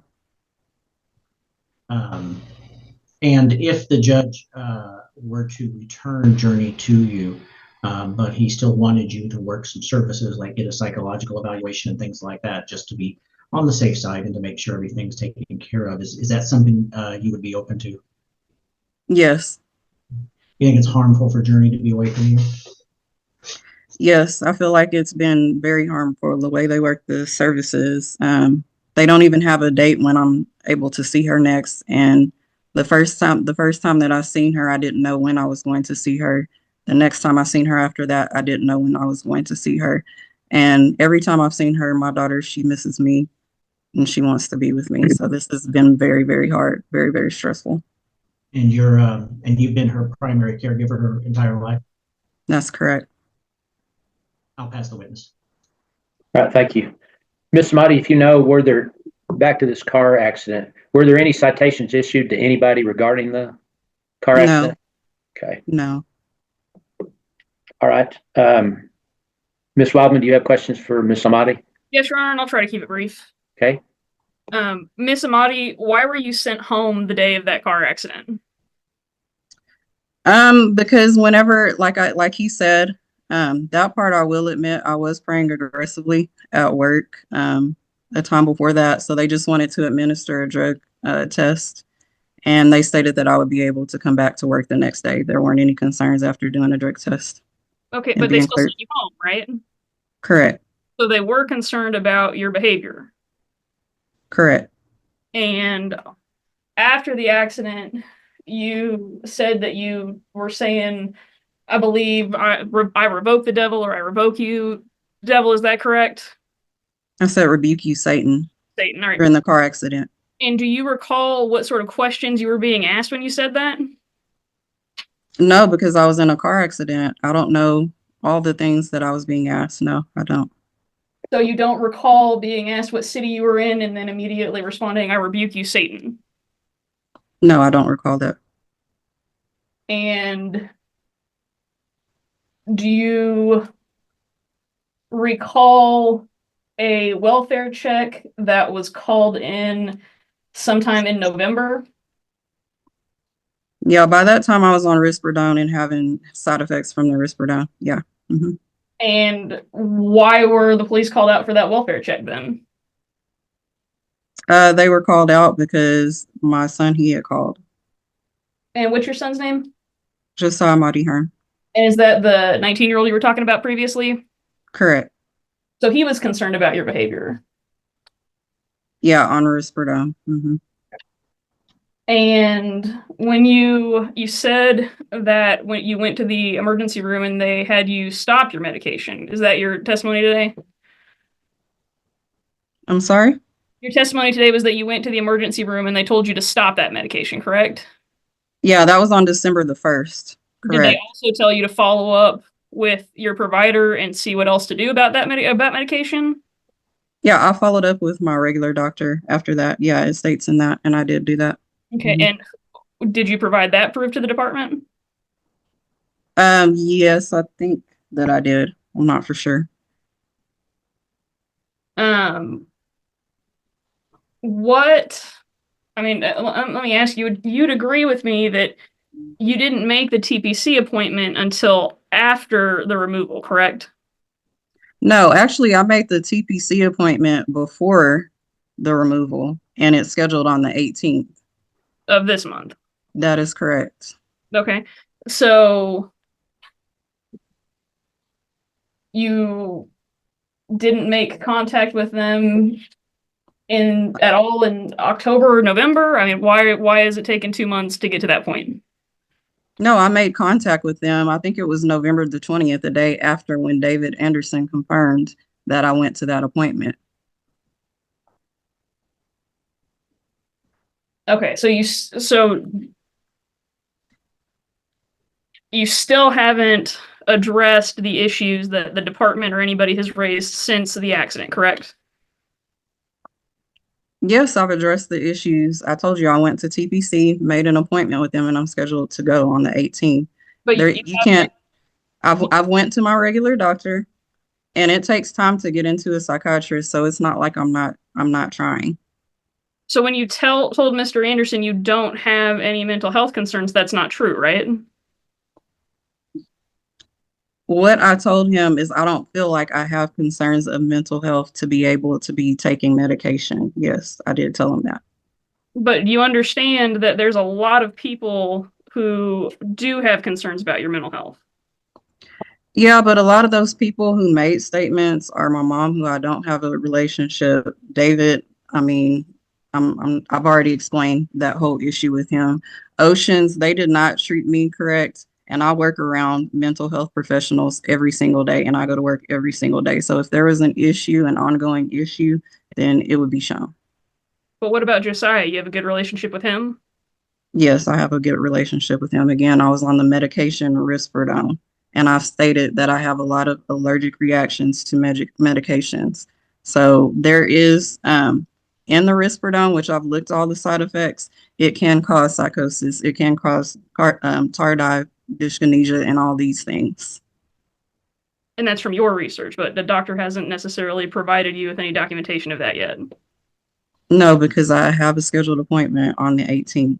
That's upcoming. And who is that appointment with? With TPC. So you haven't followed up with those side effects with your primary care doctor then? Yes, I have. I'll pass the witness, Judge. All right. Ms. Gomez, any questions? Yes, Judge. Give me just a second. Get some notes down. Okay. Ms. Marty, you said your appointment with TPC's on December 18th? Correct. Okay, thank you. Sorry, I'm going to go all the way back up to the beginning. Wait a second. Are you on any medications now, Miss Amati? No. In 2022, you were on medications? That's correct. What medications were you on? Lexapro. And then you stated that you were seeing a therapist this year, or you are seeing a therapist this year? I am. Currently? Mm-hmm. Where does that therapist work at? What office, or are they their own independent office? She has her own independent office. Who's that therapist? Leanne Levere. When's the last time you saw Miss Levere? The last time I think I seen her was in October. I was going to see her on December 3rd, but that's when my child was removed. So I had to cancel that appointment, but I have an appointment scheduled with her. Let me look it up. Tomorrow. Just to be sure, Miss Amati, is it Leanne Lefevre? Is that who your therapist Yes, is? Leanne Lefevre. I'm just Okay. not pronouncing it right, but Yeah, yes, I have an appointment with her tomorrow. I just want to be sure that we were talking about the same woman. Okay. Okay. And then I want to skip down to the incident involving, I think you, correct me if I'm wrong, it's called Bracky? Reiki. Reiki. I'm so sorry. Mm-hmm. Can you describe for me? I think we glossed over it. What is that? Reiki is supposed to be energy healing, is what it's called. Energy work.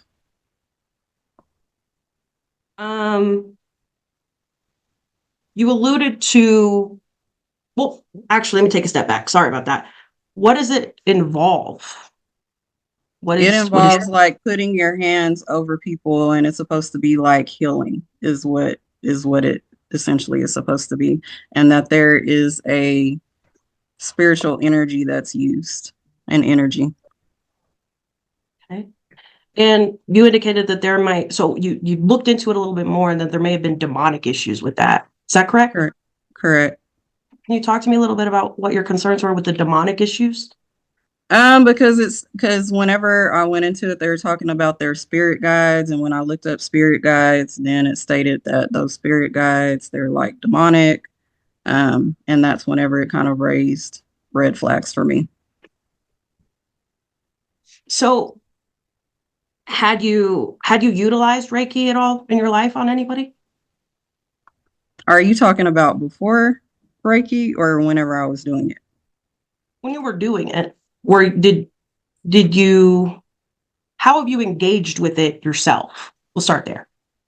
Okay. So somebody that I know from work introduced it to me, and I went and I got the energy work that she stated, felt something whenever it was happening. So I was interested in becoming like a Reiki person. And whenever that happened, that's when I was like, okay, where's this energy that's coming from that they use? And I did more research, and that's when I realized that it didn't fall along with my beliefs in Christianity. Because of the spirit guides. The issues kind of, okay. Correct. Okay. Had your child at any point been introduced to Reiki at all? No, not at all. They asked about it and I immediately declined. Okay. Let me skip down. So I want to talk to you a little bit about your relationship with David or Sonia. It's true that you guys were previously married, right? Correct. And there's been some custody issues in the courtroom since that divorce. Correct. But as of this time, do you guys co-parent well? Yeah, pretty decent. Yeah. Mm-hmm. So to the extent that you asked him to come get your gun kind of when all of this got kicked off, right? Mm-hmm. Okay. And it's your testimony. Are you saying whenever I asked him to get the gun is when all of this kicked off? When all of what kicked off? The investigation. So when you were aware that when did you ask him to come get the gun? After the investigation, or once it started up and I had gotten out of Oceans because I knew there would be concerns. Okay. And it's your testimony that you did not ask him, change your mind that day about it. No, I didn't change my mind about it. I gave it to him. He said, "Are you sure you want me to take this?" And I said, "Yeah, go ahead." Okay. And sorry, looking through my notes. Give me a second. I want to talk to you a little bit about the accident. So I'm just gonna ask you in a broad sense, what occurred? What happened before the actual accident? What do you mean? Like when? So explain what happened during the car accident that with your car and the other car. I've been trying to get the actual video from it, but from my perception, what happened was I was headed south. The person who hit me was headed north, and they hit my front end, and it made my car turn southways. Or northways, I mean. So the same direction as them. Prior to that, were you having any sort of feelings, feeling any anxious at all? Yeah, I mean, that was the day that I came from work. So yeah, I would feel like I would be a little bit anxious from all of that. Yeah. Mm-hmm. And at work, it was that you were, quote, praying aggressively. Okay, correct? that wasn't the same day. That was the day before. They just did a drug test that day and sent me home. On the day that you did with the conduct that you're describing as praying aggressively, when did that occur specifically? I think it was the day before or sometime in that line. I don't know the exact date, but it was within that time frame. I don't want to say an exact date and be off, you know. No, yeah, no, for sure. Okay, I'm getting your timeline. So did you 5:26 p.m. Oh my gosh, I'm so sorry. The praying aggressively, what does that mean to you? What does that mean? So there's what's called tongues, speaking in tongues in the church. That's normal. And that's what I was doing at work. So yeah. Where were you? What was your environment while you were speaking in tongues? It was in the open. So that's what made it be concerning, is that it was in open space. Oh, okay. And everybody's kind of just looking at you at that point, kind of wondering what's going on. Right. I see. Well, what were you doing it loudly, or was it kind of just in a normal speaking voice, or? I would say that it was in a normal speaking voice, but it was around people, you know, so yeah. And they're not used to it, so right. Correct. Did anyone ask you to kind of approach you and say, hey, can you cut that out, or what did? No. No. No.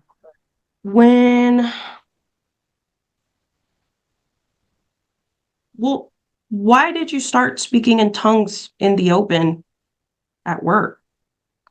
I just felt led to do it because, like I said, I'm a religious person. I just felt led to do it. But I realized that it was a mistake, you know, after doing it. Everybody makes mistakes. 100%.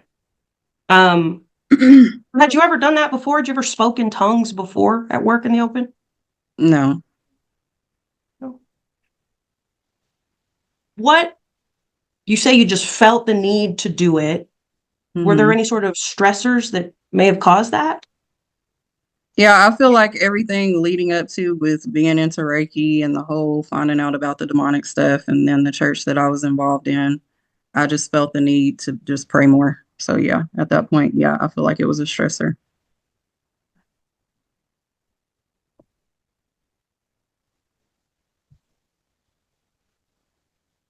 Give me just a second. So sorry, getting through my notes again. So again, to take just a half a step back, you indicated that you stated after the accident when you were approached that you rebuke Satan, correct? I was saying rebuke you, Satan. Rebuke you, Satan. Rebuke you, Satan, rebuke you, Satan. And you remember repeatedly saying that. I do. But you don't remember the questions that were being asked of you? No, because I was disoriented. Like anybody in an accident, in a car accident, is not necessarily going to know how it's going to affect them at that Objection, point. Judge. Calls for speculation. Well, I've heard this asked and answered about 3 or 4 times now. So Okay. let's move on to something new. Yes, sir. Give me just a second. I pass the witness, Your Honor. All right, Mr. Ingram. No questions. All right, then. Mr. Sain, any follow-ups? Very briefly, Judge. Ms. Amati, just to make sure everybody's aware of this, to be clear, Reiki is an Eastern practice dating back thousands of years. It's not some new fad, correct? Correct. Pass the witness. Oh, I think we're on the screen.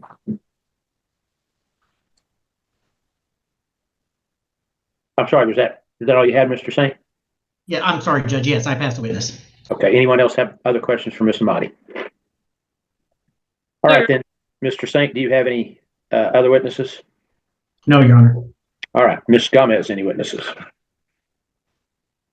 I'm going to call David Orsanya. Okay. And we'll try to be brief, Your Honor. Ms. Gomez? All right. Mr.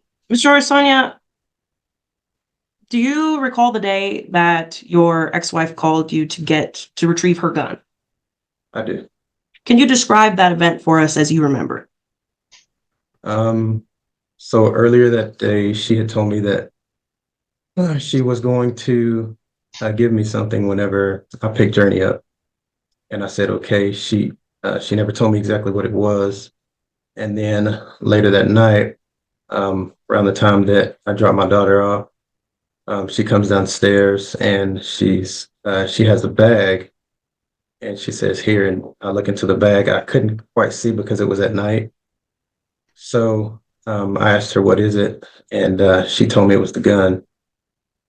After she told me it was the gun, I said, okay. I told her that I wasn't too comfortable to just take it out of the bag so that I didn't know who all might be around. Somebody might speculate things are going on. So she was going to walk the gun to my car to give it to me in the car. And then I told her, well, I'll just go ahead and take it. So I took the gun, and as I'm leaving, I get a phone call from Miss Amati, and she says, never mind. And I asked her what she was referring to. She said, she told me that I could bring it back. And I said, well, it's a little odd to me that you want it back after I just gave it to you. Are you sure? Because I did ask her if she was sure in the first place if she wanted to give it to me. And she said yes, because it was time. But then after I questioned her about it, about wanting it back, she said, never mind, just keep it. And I said, okay, just like that. And then that was the end of our phone call. And leading up to the car crash, did you have concerns about Miss Amati's mental health? To a degree, yes, I did. It was more whenever she was actually admitted into Oceans that my concerns became more inflated. And then 2 days afterwards, when her son had brought Journey to me, that was when it made it a bigger concern. Why? Well, because he seemed to be in a state of panic when he brought her to me, and he said that she was throwing things around the house and saying, I rebuke you. Sustained. I'm sorry, what was that? Hearsay objection, what I sustained. Okay, yeah, no, so can't talk about what he said. Okay. But okay, keep going. So after I could see the panic in his face, and then I took my daughter, and I was expecting maybe to hear something back that day, and I didn't hear anything back that day, and I ended up keeping her the entire night. And it was the next day that she told me she was ready to pick Journey up. Okay. And since the child has been with you, has her behavior been normal? Yeah. She crying a lot? Mm-mm. She seem happy? Yeah. Okay. Any other ongoing issues with the baby? Mm-mm. Any other concerns that you'd like to discuss right now? And that I can think of at the moment. Pass the witness, Your Honor. All right, thank you. Sir, before all this started, what was your normal routine as far as your visitation? I mean, I could say standard visitation if you know what that means, but Yes, sir. how? Go ahead. So as Miss Amadi had said, we co-parent pretty good. I would have your standard weekends as well as Thursdays. And then if she needed to go to run an errand or go do something, she would let me know and I would keep Journey. Okay, so I take it Journey would stay with you overnight every other week, our first, third, and fifth weekends? So it was, my agreement is a little different. So it was second and fourth and alternating fifth weekend. Okay, but on those weekends, she would stay with you overnight, Friday, I guess sir. Friday till Sunday evening? Yes, sir. Okay. So, I mean, Journey being in your home overnight's nothing new? No. Okay. All right. Ms. Wildman, questions for this witness? No, Your Honor, I think Ms. Gowan's covered everything. All right. Let's see. Mr. Saint, questions? Briefly, Judge. Okay. Sir, is Journey bonded with her mother? Is she bonded with her mother? Can you elaborate? Is she bonded with her mother? Is she close with her mother? I'd say so, yes. Okay. Do you think it's good for her to be away from her mother and not being able to see her? I wouldn't say that, no. Pass the witness. All right, Mr. Ingram.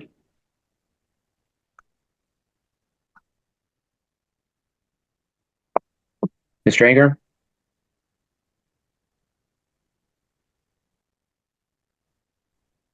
Sorry, I couldn't get unmuted for some reason. I have no questions. All right. All right. Anything else of Mr. Osan?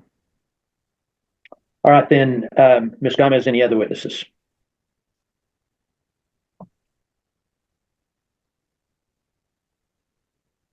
Nothing further, Your Honor. All right. All right. Does everyone rest and close?